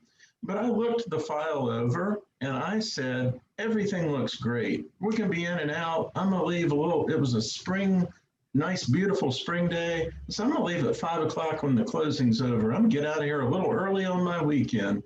And not 5 minutes into the closing, there was all the heads at the closing table were looking at each other side to side, and there was some murmuring going on. And I said, is everything okay? And the agent looked at me with the most exasperated look and rolled her head around her shoulders and says, you don't have the deck repair allowance on here. And I said, I'm sorry, I'm not sure what you're referring to. And she got even more theatrical. It's an Amendment 3 to the contract. And I just looked like a kid in school that didn't know the right answer. I wanted to put my head on my desk and cry. I said, I'm sorry, I don't have Amendment 3. I'm only up to Amendment 1. And I called the lender, and the lender was only up to Amendment 1.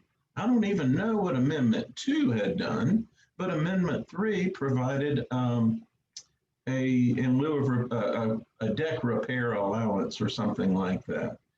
So I said, ask the lender, once we got Amendments 2 and 3 to the lender and me, and I asked the lender, are we good to go? And they said words that put fear in my heart.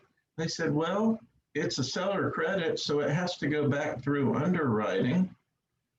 And it's all right, we will stand by. And to their credit, the lender worked as quickly as they could, routing the amendment through all the proper parties for approval. Eventually we got it done and we got out of there about 7 o'clock. So what I thought would be an hour turned into 3, and it was all because the lender and I did not have Amendment 3 with the deck repair. The other side of the coin is I'm asking myself, how did we miss this? And sure enough, we had sent out a preliminary closing statement the day before, and quite honestly, it didn't look like anybody, if someone had reviewed it and said, you're missing the deck repair allowance yesterday, we could have gotten it all fixed, found out Amendment 3. We didn't find out about it till closing. So there are a couple of lessons and takeaways. The first is always make sure your lender and closing attorney get all contract amendments. And the second is when you get preliminary closing statements, take a moment and review them carefully. Things to look for are parties' names and addresses, purchase price. Don't forget about your commission. Make sure the commissions are listed there and they are correct. And especially look for any special terms in the contract. If the seller's paying for a home warranty, is that on there? If there are any seller paid closing costs, are they properly accounted for? So those are my lessons learned from the Amendment 3 deck repair fiasco. Moving on with, that's a good segue into the loan process. Bear with me just a moment. I promised Dana that I would put my contact information, and I've got so many screens up that that's a challenge.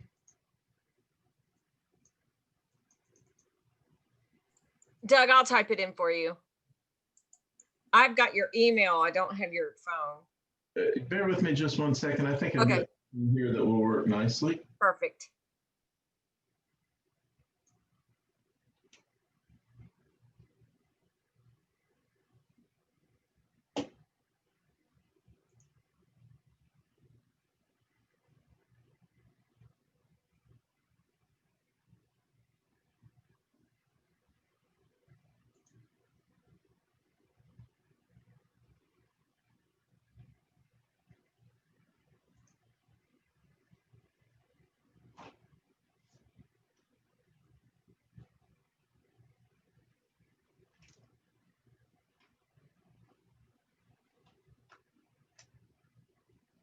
Well, oddly enough, you had trouble finding the poll button, and I'm having trouble finding where it's putting my chat window. If you don't see it at the bottom, go all the way to the right, Doug. If you see 3 little dots, click on that. I did and clicked on the chat, and I just don't see where. Make sure it says to everyone. More chat. There we go. Thank you. You're welcome.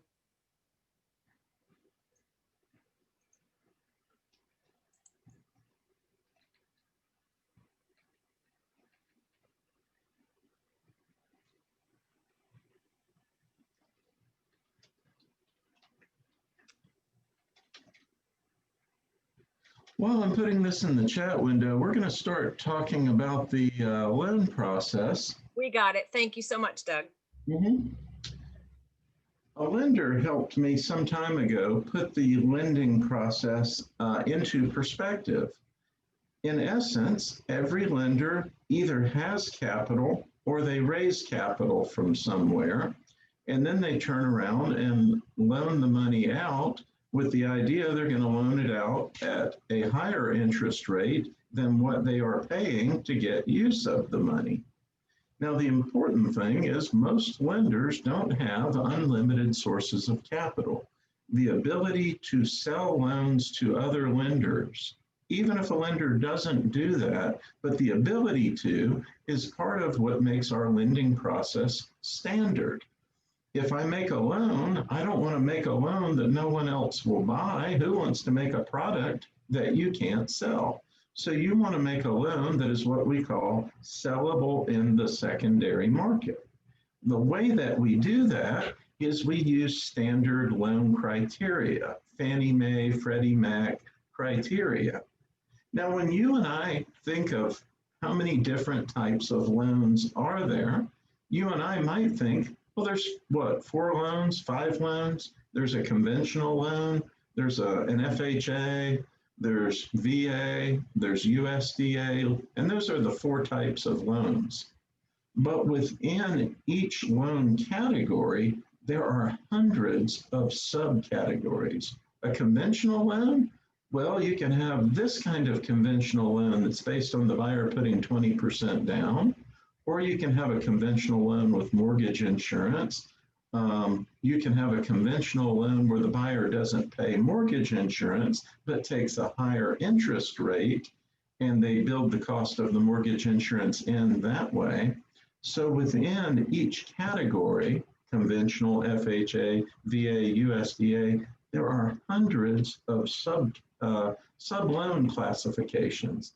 And that's all invisible to you, me, and the borrower. The lender is trying to do what I call make the loan fit in a box.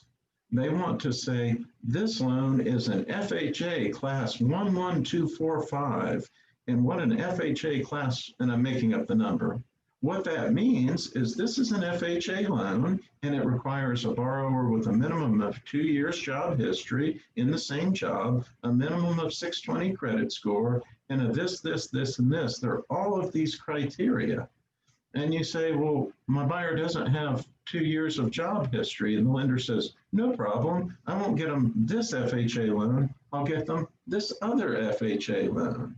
And maybe it allows for less job history, but it has a higher credit score. So there are all of these criteria in play. And when a lender makes a loan behind the scenes, what they're doing is they're saying, I have determined that this loan meets all of the criteria for this classification of loan. Now, once they've done that, if the lender ever wants to or needs to sell the loan, when they take it to the market and they say, I got a loan for sale, and somebody says, well, tell me about it. And they say, well, it's an FHA class 11245 loan. And the buyer goes, oh, well, I know exactly what that is. That had certain minimum credit score, this, that, and the other. So they know exactly what they're buying, and they know how much they're willing to pay for it. So that's what's going on behind the scenes, even for lenders that do what we call portfolio. That means they make the loan with their own capital, either capital they have or capital they raise, and they don't intend to sell it. In most cases, they still want to make it according to these standard criteria in case they ever do want or need to sell it, that it is a sellable loan. So that's the background. That's what's going on behind the scenes. Once you know that, what you'll realize is that every step the lender is doing is designed to do just that, to say this loan fit all of the criteria for this classification. So if I ever want and need to sell it, everyone knows exactly what it is.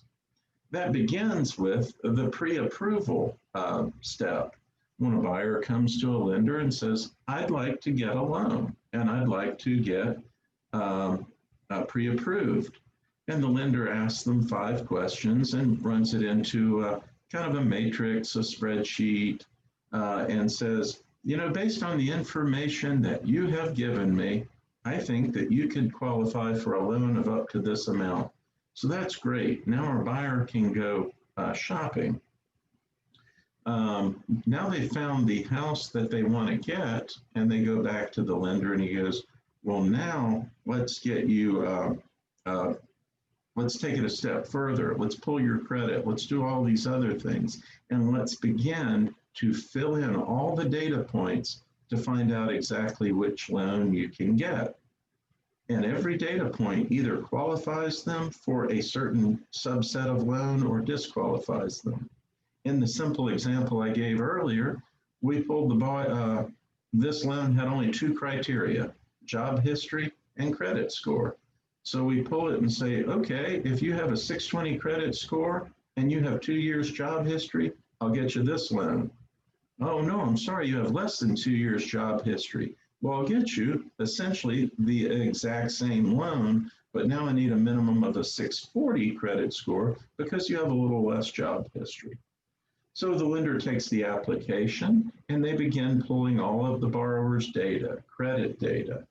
And I'm sorry, this slide has the old term called a GFE, good faith estimate. It's for years now, it's been called an LE, a loan estimate.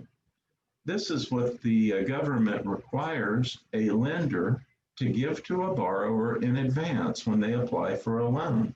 It says, I can get you this type of loan, and these are what your terms would be. This is an estimate of your cost, and so on and so forth. So the LE, or loan estimate, is the lender's preliminary workup of what their loan would look like.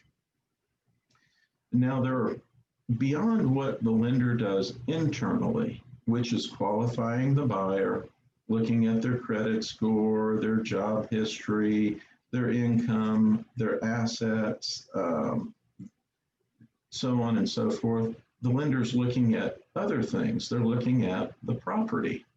They send an appraiser out and say, well, I'm going to get an appraisal done. I want to determine how much of the value of that property I'm willing to loan. To do that, I need to know what it's worth. So they're doing an appraisal.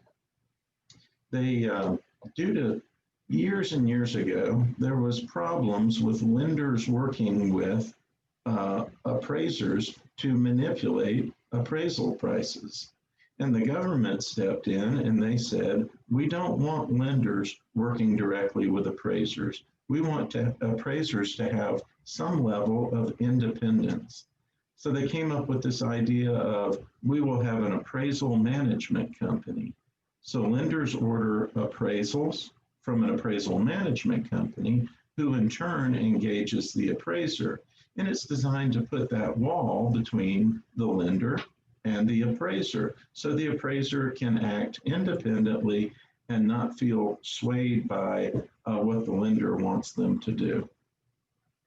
In addition to the appraisal, for FHA and VA loans, they have some property condition criteria, which are primarily what I call safety and security. In an FHA appraisal, they might determine, you know, these things need to be fixed in order for you to get an FHA loan because they involve safety items or they involve security. Now, the criteria for those is really odd. Safety and security sound like good things. Well, you can have a home that the lender says, in order to make this FHA loan, you need to put some window locks on some windows, and you need to fix a loose handrail. And they don't care about the giant hole in between the first and the second floor from water damage and things like that. Safety and security. So it's really odd. The things that are important to them might not be the same things important to you and your buyer. So we've got the lender pulling all of the borrower's information and pulling all the property information. The third component to that is what they get from the closing attorney. They say, I want to make a loan and I want it to be secured against the property. And I want you, closing attorney, to go out and do a title exam. And I want you to come back and give me that title commitment that says, you promise to give me a title policy if we do all of these things. So we've got the appraisal side, we've got the title side, we've got the buyer side. And our poor buyer is having to administer this mountain of data, bank statements, pay stubs, and so on and so forth. That's all designed for the lender to check off all the boxes and determine that their borrower met the criteria for that subclassification of loan. Our master or loan types are the conventional loan, an FHA, VA, and the third one is, or fourth one is USDA. A conventional loan just means that it's not guaranteed by the FHA or the VA or the USDA. The lender has made a loan to the buyer independent of federal backing. In an FHA loan, the Secretary of Housing and Urban Development has told the lender, if you make this loan and you follow these requirements, the FHA provides mortgage insurance to you, the lender, and says if the buyer doesn't pay, if they default, we agree to share a portion of the loss. The advantage to, no one wants to pay mortgage insurance, but mortgage insurance is a trade-off. If you don't want to pay mortgage insurance, make a higher down payment and you can get a loan without mortgage insurance. And you say, but I don't have 20% down. Well, I can still get you a loan and I can loan a higher percentage of the property value, but I want you to pay mortgage insurance to protect me, the lender, in the event you default so that I don't lose a whole lot of money. So it's just a trade-off. The lending industry had a piece that talked about, rather than looking at mortgage insurance as a negative, and actually a positive it is, because how many more people it helps to buy a house who might not otherwise be able to qualify without getting a loan with mortgage insurance. VA loans are similar to FHA. They're guaranteed by the Veterans Administration instead of the Secretary of Housing and Urban Development. A USDA loan similar to an FHA, but it's guaranteed by the U.S. Department of Agriculture. And they have a title, you'll hear them called rural loans. But that term is really kind of a misnomer.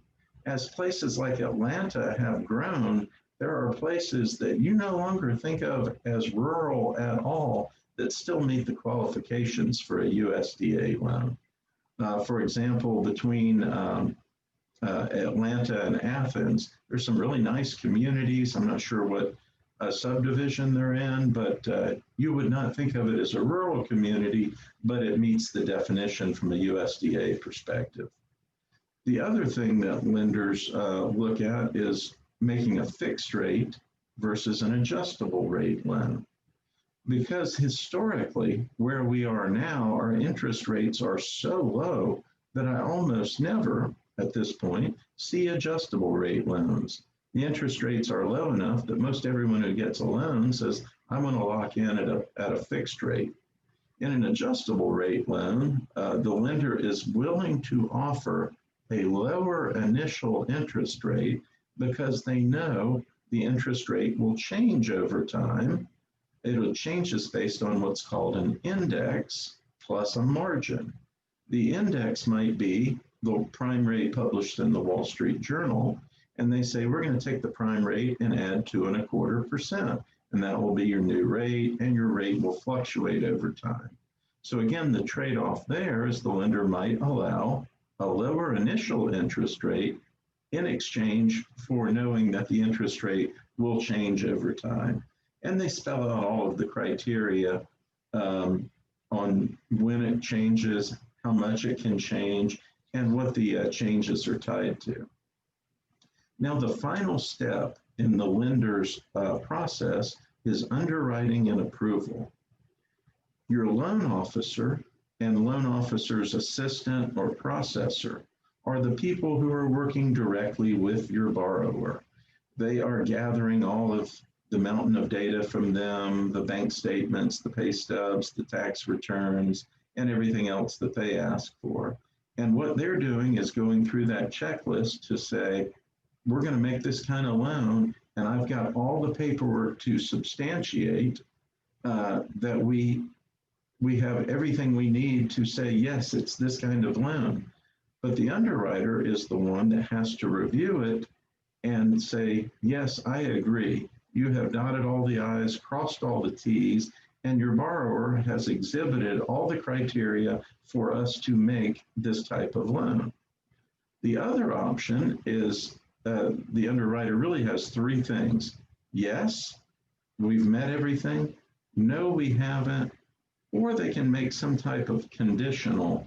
Well, you know, it's a little bit outside the box, but if we do the following things, we can get an exception approved. So the underwriter is what I call the Wizard of Oz. They're the man behind the curtain that's pulling all the strings and making the final decisions that get us to the loan approval stage.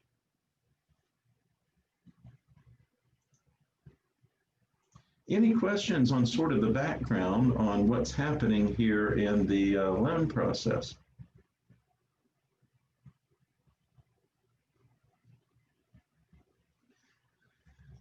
So now we have, our borrower has provided all of this data to our loan officer and our processor. They've ordered an appraisal. They've gotten the title work. They've given it to the underwriter, who has in turn approved it, and the lender has turned it over to their closing department. The closing department produces their loan documents and sends them to the closing attorney, who's now ready to conduct the closing. The closing attorney is going to work with the lender to finalize the closing statement, have all of the loan documents, and then have all the additional documents that the attorney prepares, like the warranty deed and some standard forms and affidavits that a closing attorney uses. For example, I asked the seller, do you know anything about this title that I couldn't find in the title exam? And they sign under oath on an affidavit, No, I don't know anything about the title that's not in the, yeah, I didn't take out a loan net last week that you don't know about, things like that. So that's where we get all of our loan documents together. We get a preliminary settlement statement out to all the parties. We get all of the funds delivered to the closing attorney to our escrow account. We get everything signed, witnessed, notarized. And at that point, we go back to the lender if they have any funding requirements. Some lenders, when we do the closing, when the closing is completed, they want us to scan all or a portion of the closing documents to them to review before they give us approval to give out their money. When that happens, it can cause a little bit of a delay when we're at closing because we're having to send documents back to the lender to get their approval to fund the loan and release their funds. But at that point, the lender has approved funding. We distribute checks, documents, we all shake hands and say, congratulations, and we walk away happy. The closing attorney's still got work to do. We're going to take all that paperwork, we're going to run it all through a big giant scanner, and we're going to keep an electronic scanned copy of everything we went over. We're going to return all the lender's documents back to the lender. We're going to send all of the money that was itemized on the closing statement where it goes. I feel like Oprah, you get a check, and you get a check, and you get a check. Seller gets a check. Each agents get checks. The termite company gets a check. The home warranty gets a check. One goes to the title insurance company for the title policies. Money goes to pay off the existing loans, so on and so forth. And we take all the money in and we distribute it all back out just like it's itemized on the closing statement. The other thing we do at that time is we issue the title policies. The lender gets a policy of title insurance where the title insurance company says, I guarantee you got the interest in the property you bargained for. And if you don't, I will fix it or I'll take care of it.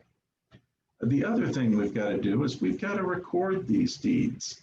The warranty deed. Now, the warranty deed is where the seller transfers title to the buyer. The buyer also signs a security deed to the lender. So if the seller transfers title to the buyer, and the buyer turns around and pledges the title as collateral for the loan, and we record those deeds in the county deed records. Last but not least, we have to archive the file. Everything we've done, we've got to keep it for a period of time. How long? It really depends on who you ask. Most attorneys will tell you a minimum of 7 years. The 7 years comes from a State Bar of Georgia standard that says all attorneys must keep records of their trust accounts for 7 years. So that's partly where it comes from. Our title insurance companies say, as long as I have liability under the title insurance policy, the title insurance company says you, attorney, need to be able to produce your file to show why you did what you did. Well, that can be a long time. It's a 30-year loan. And who knows how long the buyer might own the property. So with scanning, that process has gotten so much better. I don't need a warehouse full of boxes like I used to. We just scan it and keep it all electronically. But we do need to keep all of the data from closing virtually indefinitely. A couple of contract lessons learned by experience. We touched earlier on the importance of making sure that all of the amendments go to all the proper parties. The other thing that I wanted to speak about is broker's liability and damages.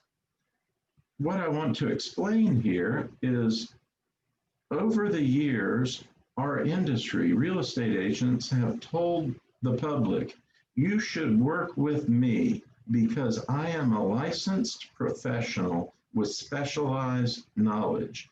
I can do more for you than any website, any search engine. You know, I want you to work with me as a real estate agent because I'm a licensed professional with specialized knowledge.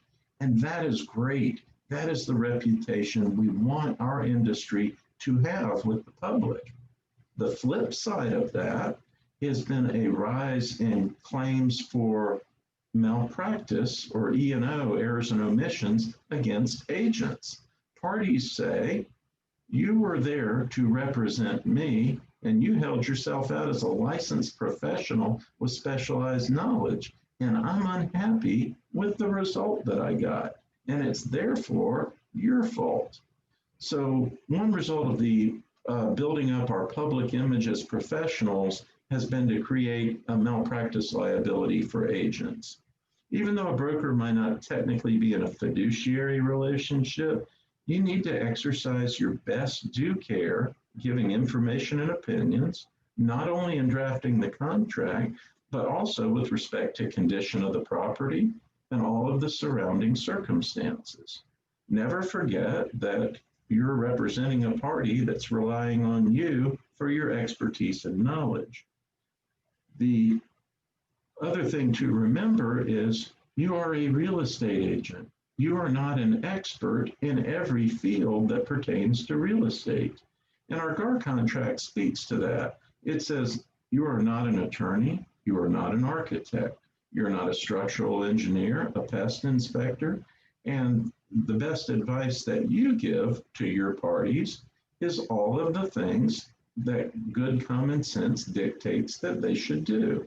As your agent, I recommend during due diligence that you get a home inspection, that you get a termite inspection, and also never opine on things that you're not qualified to do. If the buyer asks you, I'm concerned about the condition of that deck, what do you think? The answer is, well, I think you should get a home inspection or a structural engineer. I think you should get the proper professional person to look at this for you. That's a great question. Well, I have to pay taxes on my sale? Oh, that you should talk to your accountant or your CPA or your tax attorney, whoever does your taxes about that. I don't want to give you advice on whether or not you're going to pay taxes, that sort of thing.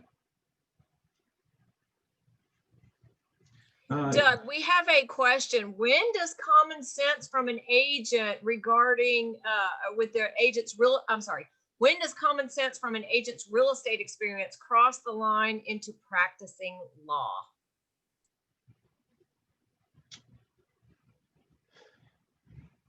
Well, I have a couple of answers to that. The first is,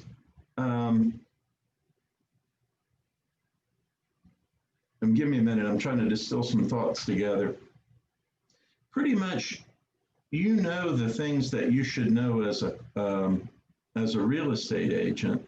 And if you have any feel that it is a law question, you want to involve your broker or your closing attorney if you feel, and what I'm trying to say is usually you know it. You know, is this a legal question or is this something that I as an agent should know? Trying to come up with a better answer, better definition. If you have any doubt, your best advice is to always send them to the proper professional versus making your own judgment call. I will add from a broker's perspective, if you are, if the parties are binding under a GAR real estate contract or an RE forms real estate contract, if it's any other contracts, I can't speak to those. You'll have to read it verbatim from the contract. But in those two contract forms, there is under the brokerage paragraph, there is a whole section, a whole disclaimer section regarding your position with respect to both parties and the contract as a real estate agent. And it goes on and on and on and on and on to say that you are merely a real estate agent. You do not have, that the parties do not rely on you to be an expert with things regarding construction, zoning, financing. You know, another question is am I going to make money on this? Is this a good investment? Things like that.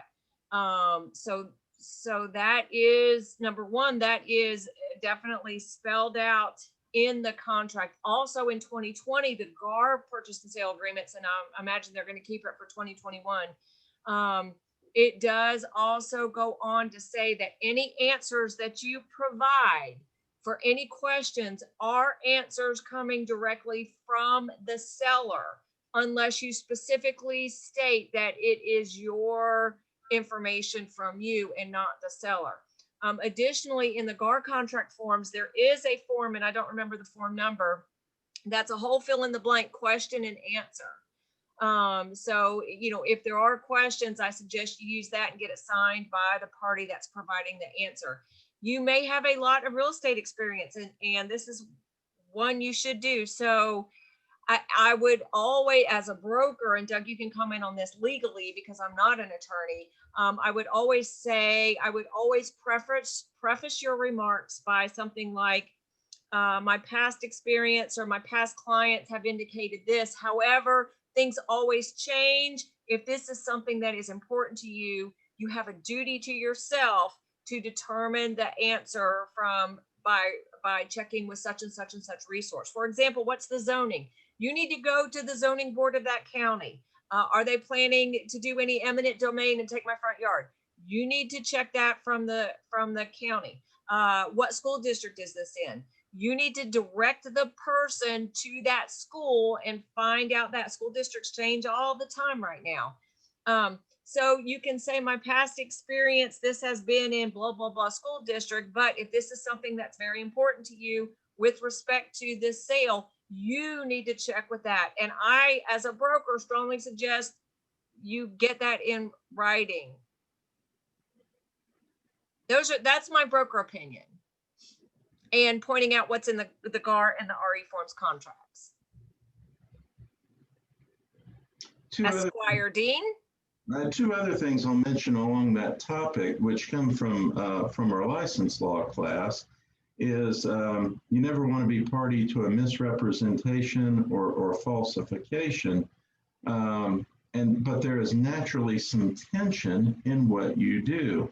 If you are a listing agent, your job is to make the property look as inviting as possible without misrepresenting the property condition. If parties ask you, is this a neighborhood that I want to live in? The answer is, where you live is an intensely personal decision, and you should take into account where do you like to shop and work and things that you do. And don't allow people to draw you into helping answer questions.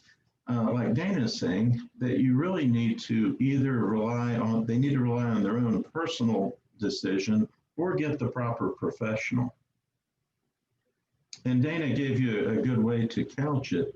Based on my experience, my opinion is, but you should consider the following, or getting advice and guidance and counsel from such and such in making your decision. Another thing to consider, and this is just generally a good business practice, is never make promises that you can't keep. The example in the slide talks about the broker who said, oh, I know you want to buy this as your primary residence, but there's already a tenant in it, but don't worry about it. I'll get a cancellation on the lease. And then they fail to get the tenant to agree to cancel the lease.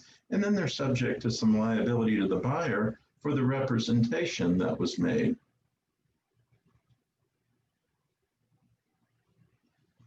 The other thing to be aware of is that you're always in a unique relationship where you have access to you're representing a party and you have access to confidential information, and make sure that you don't personally profit in a way that you shouldn't.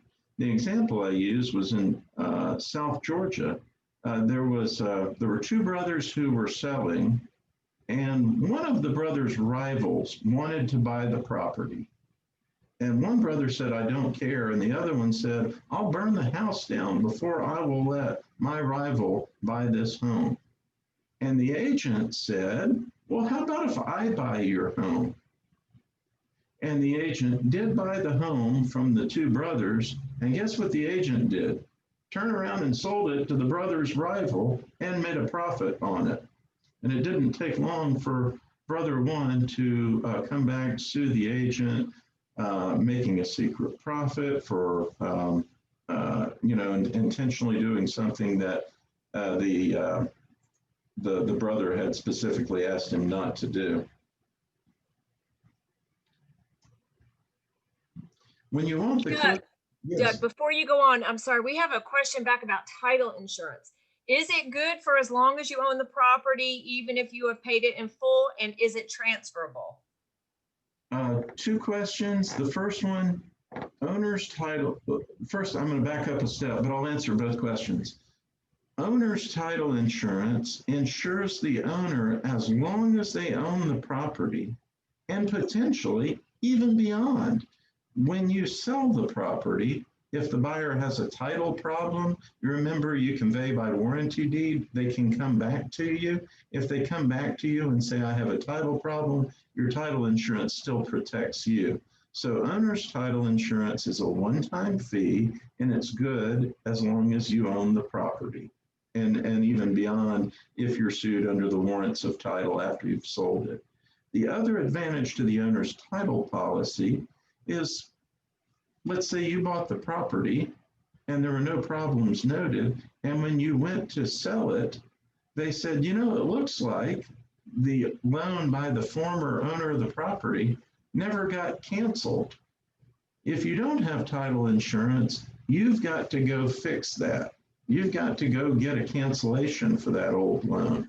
If you have owner's title insurance, you say, Mr. Title Insurance Company, you promised me I was going to be the rightful owner of the property, and they're saying there's a lien from the prior owner. Fix it, make it go away. So we've had situations come up where we find something in title, and the first thing we ask the seller is, do you have an owner's title policy? If you do, I can probably make this go away. If you don't, I'm going to need your help to fix this title problem. So that's sort of the long-winded answer was, is an owner's title policy good forever? And the answer is essentially yes, as long as you own the property, potentially beyond, and the fee is only paid one time when you buy the policy. That's not true for a lender's title policy. A lender's title policy protects only the lender, and it says that their security deed is a valid first mortgage. If you go to refinance, that lender is going to get paid off, and you're taking out a new loan, and your new lender is going to want a new lender's title policy. So you might get more than one lender's policy, but it's for each lender making each loan against the property. And the next question was, is title insurance transferable? And the answer is no. Title insurance is issued to an insured, like an owner, at a point in time. For example, when you buy the property. If you resell the property, someone else is going to need to get a new owner's title policy to protect them. So the policies are not transferable in that way. Doug, I have a question. What if an owner transfers title by a quitclaim deed? Does the title insurance stay with that? Title insurance for which person? If the person bought it from the prior person who gave a quitclaim, or if they sell it? Let's say mom and dad buy a property and then transfer title to, let's say parent and child are on title together because parent had to be on there for financial reasons, and then they quit claim the deed from parent and child into child's name only, adult child, of course. Would the owner's title policy stay with that? In that case, the easy answer is yes, because the policy, one of the important parts of any insurance policy, including title insurance, who is the named insured? And in that case, the named insured was mother and child. And although mother quitclaimed to child, child is still insured because the policy was in her name previously. Let's alter the facts slightly. The title was owned only by mom, and there's only an owner's title in mom's name, and mom quit claims it to daughter. At that point, there is no owner's title insurance. The mom had a policy, but the daughter got it by quit claim, so she has no warranty of title to her mother, and she was not an insured under the old policy, and the old policy is not transferable. So she might be the rightful owner, but she no longer has owner's title insurance.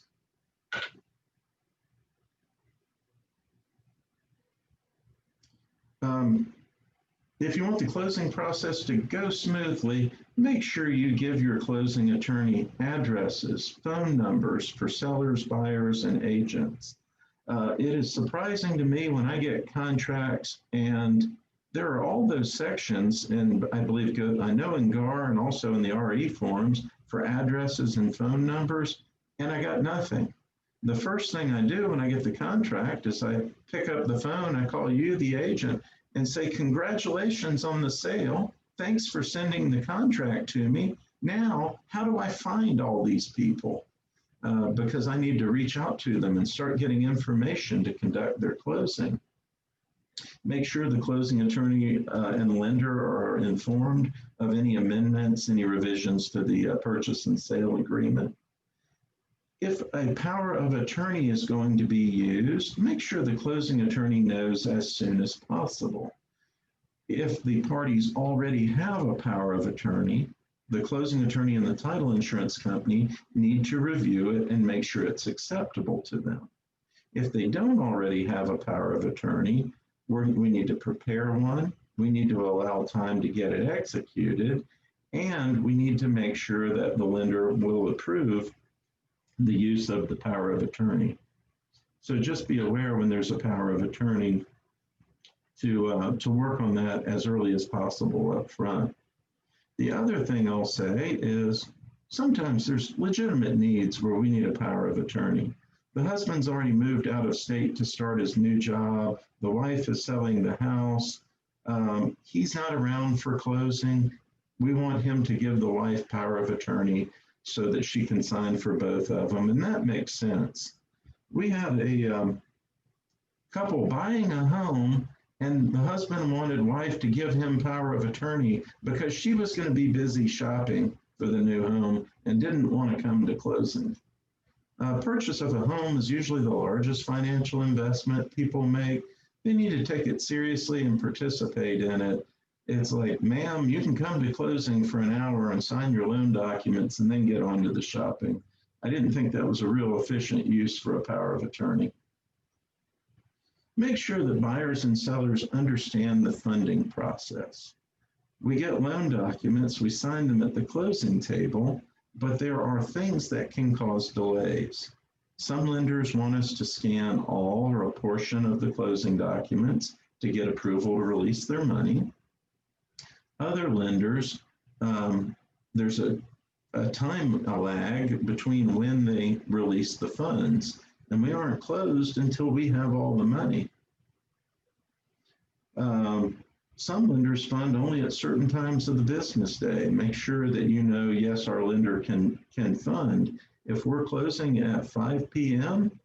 And the wire cutoff is 5:30, it might wind up being a dry closing, and we won't fund it until tomorrow until we get the lender's money. Some lenders have some kind of a verbal telephone process, whether they require a VOE, a verification of employment, where they have to call the purchaser's employer while we're at closing and verify they're employed. Funding can be slower or irregular at the end of the month. If you want to know the 6 busiest days in a closing attorney's month, it's every Friday and the last 2 days of the month. If you want to have a smooth closing, try to pick one of the other 17 days of the month other than the Fridays and the last day of the month. And people say, well, I want to close on Friday because I want to move over the weekend. And that's great, we'll accommodate you, it's going to be a busier day than Thursday, I'd say, well, close on Thursday. Take a 3-day weekend to move, and you will likely have a smoother closing process on a Thursday than a Friday, because all Fridays tend to be the busiest day, and the last 2 days of the month are busy. Also, make sure your parties know the closing attorney's requirement for funds, wires, cashier's checks, and what the closing attorney will accept in a personal check. Also, make sure that your parties know to bring their ID with them. And most attorneys require 2 forms of ID, which is typically a driver's license, and anything else that has their name on it will work. But remind them, bring a personal check in case there's any difference between what you've already wired. If there's a slight difference, you can usually take care of it with a personal check. So personal check, IDs, and make sure they wire the funds up front for closing. If you need some assistance estimating closing costs and payments, check with your lender, your loan officer, and the closing attorney can also give you some guidance as to their closing costs, but the lender will have more of the final figures, including their charges. This has gotten better over time because lenders have to get out a preliminary CD or closing disclosure 3 days before closing, and that's helped get people and still ask for an updated closing disclosure the day before closing, make sure nothing's changed. But this has gotten better over time. Our industry, our lenders and closing attorneys are doing better jobs of getting preliminary figures out to parties. If you have a contract that has a common last name, give the closing attorney the social security number or have the party give it, and give us their full legal name. When we run title, the indexes we look at are based on names. If you look for John Smith, there are going to be pages and pages and pages of liens against John Smith. And we have to go through every one of them and say, is that our John Smith or not? So the more information we have, the easier we can rule things out. If you have the seller's vesting warranty deed or their title policy, give those to the closing attorney or ask your seller to send copies to the closing attorney. That's helpful.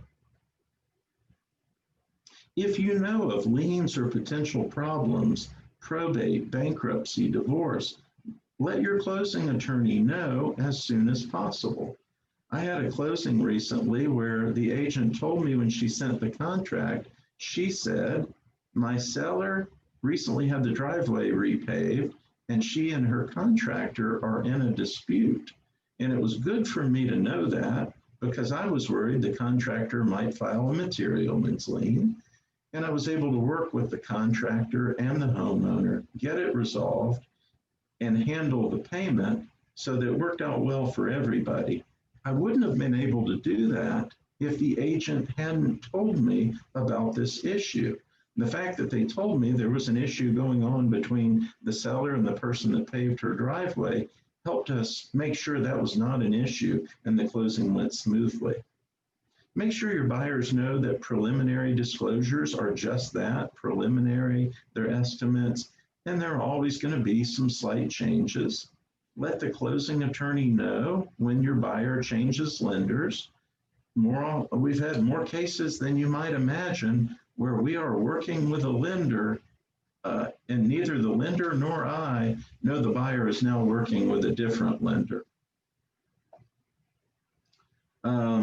Ask your seller to get us what we need timely. When we go to your seller and said, I need the name, address, and loan number for your current loans, not asking for my health, it's important information for us to get our payoffs, and just make sure your sellers understand, buyers and sellers. The closing attorney will be calling you. They need information. Please get them the information they ask for timely so our closing will go smoothly. Make sure inspections are completed at an early stage so we don't have closing delays.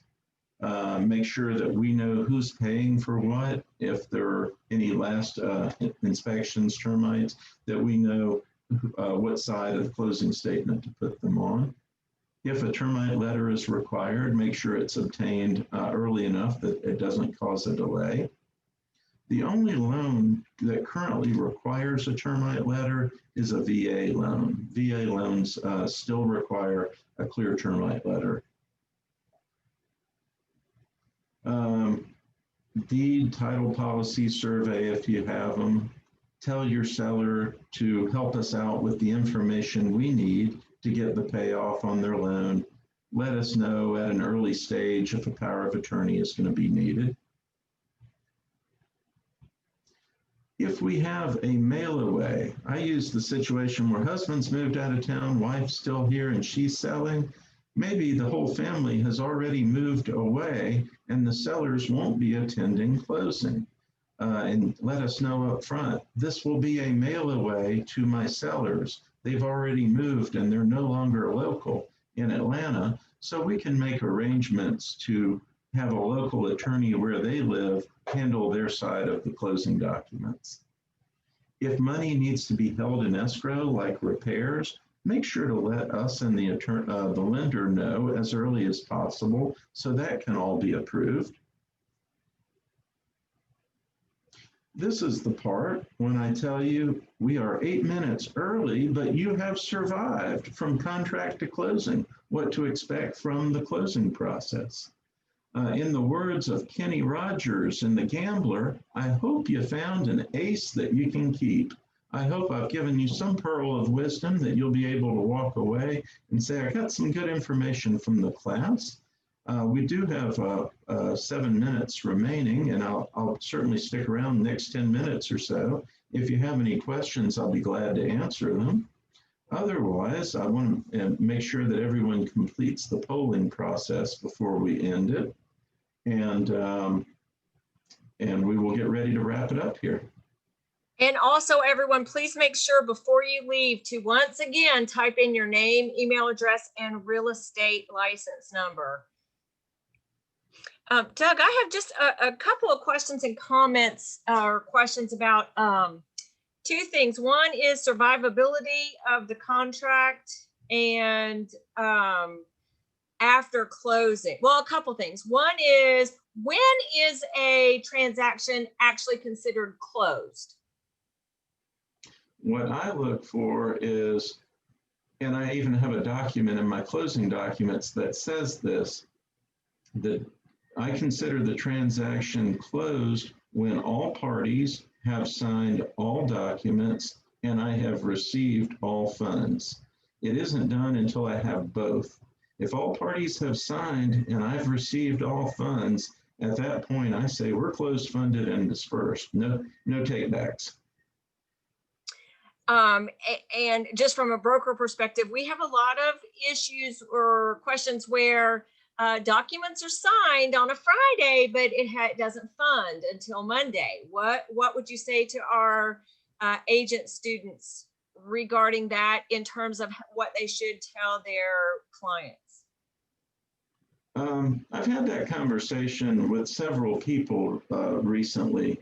It's a difficult position to be in, and it partly turns on your own instincts and how well you know people and the property. I had a situation like that where the lender funds had not arrived by Friday at 5:30, which meant I won't get them until Monday. And the parties agreed that they would do a temporary occupancy, or we were closed in escrow, it would fund on Monday. And they did a temporary occupancy agreement to let the buyer in.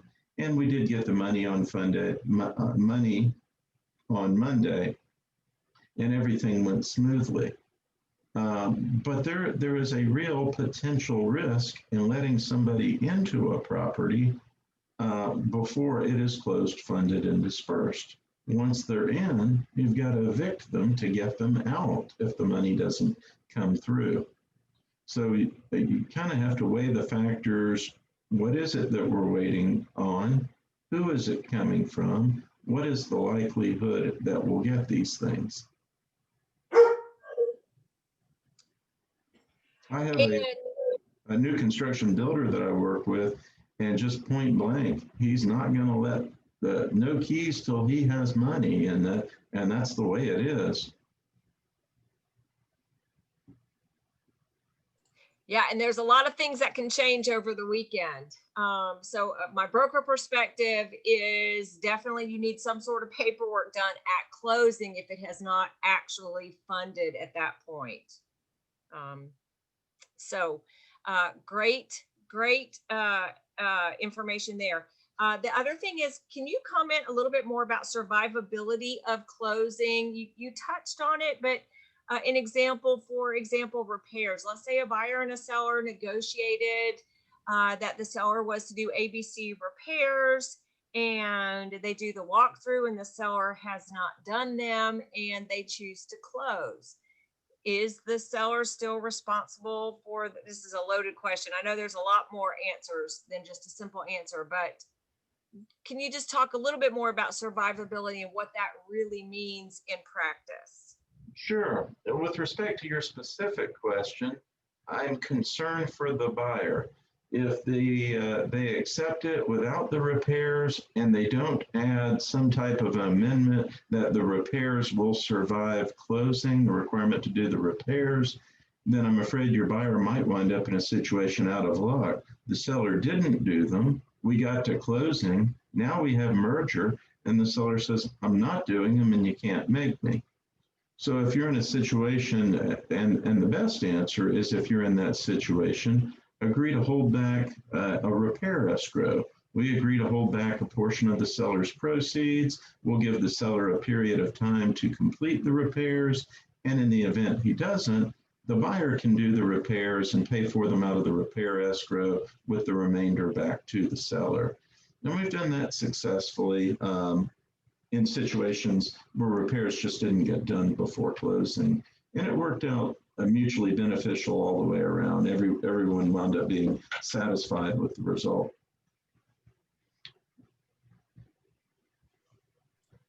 And a great special stipulation to use, again, my broker perspective is address that issue up front before it becomes an issue, because the seller would have to sign an amendment to agree to that. So a great issue, especially when dealing like with repairs or home warranties, is to include that magic phrase that Doug mentioned, this provision shall survive closing.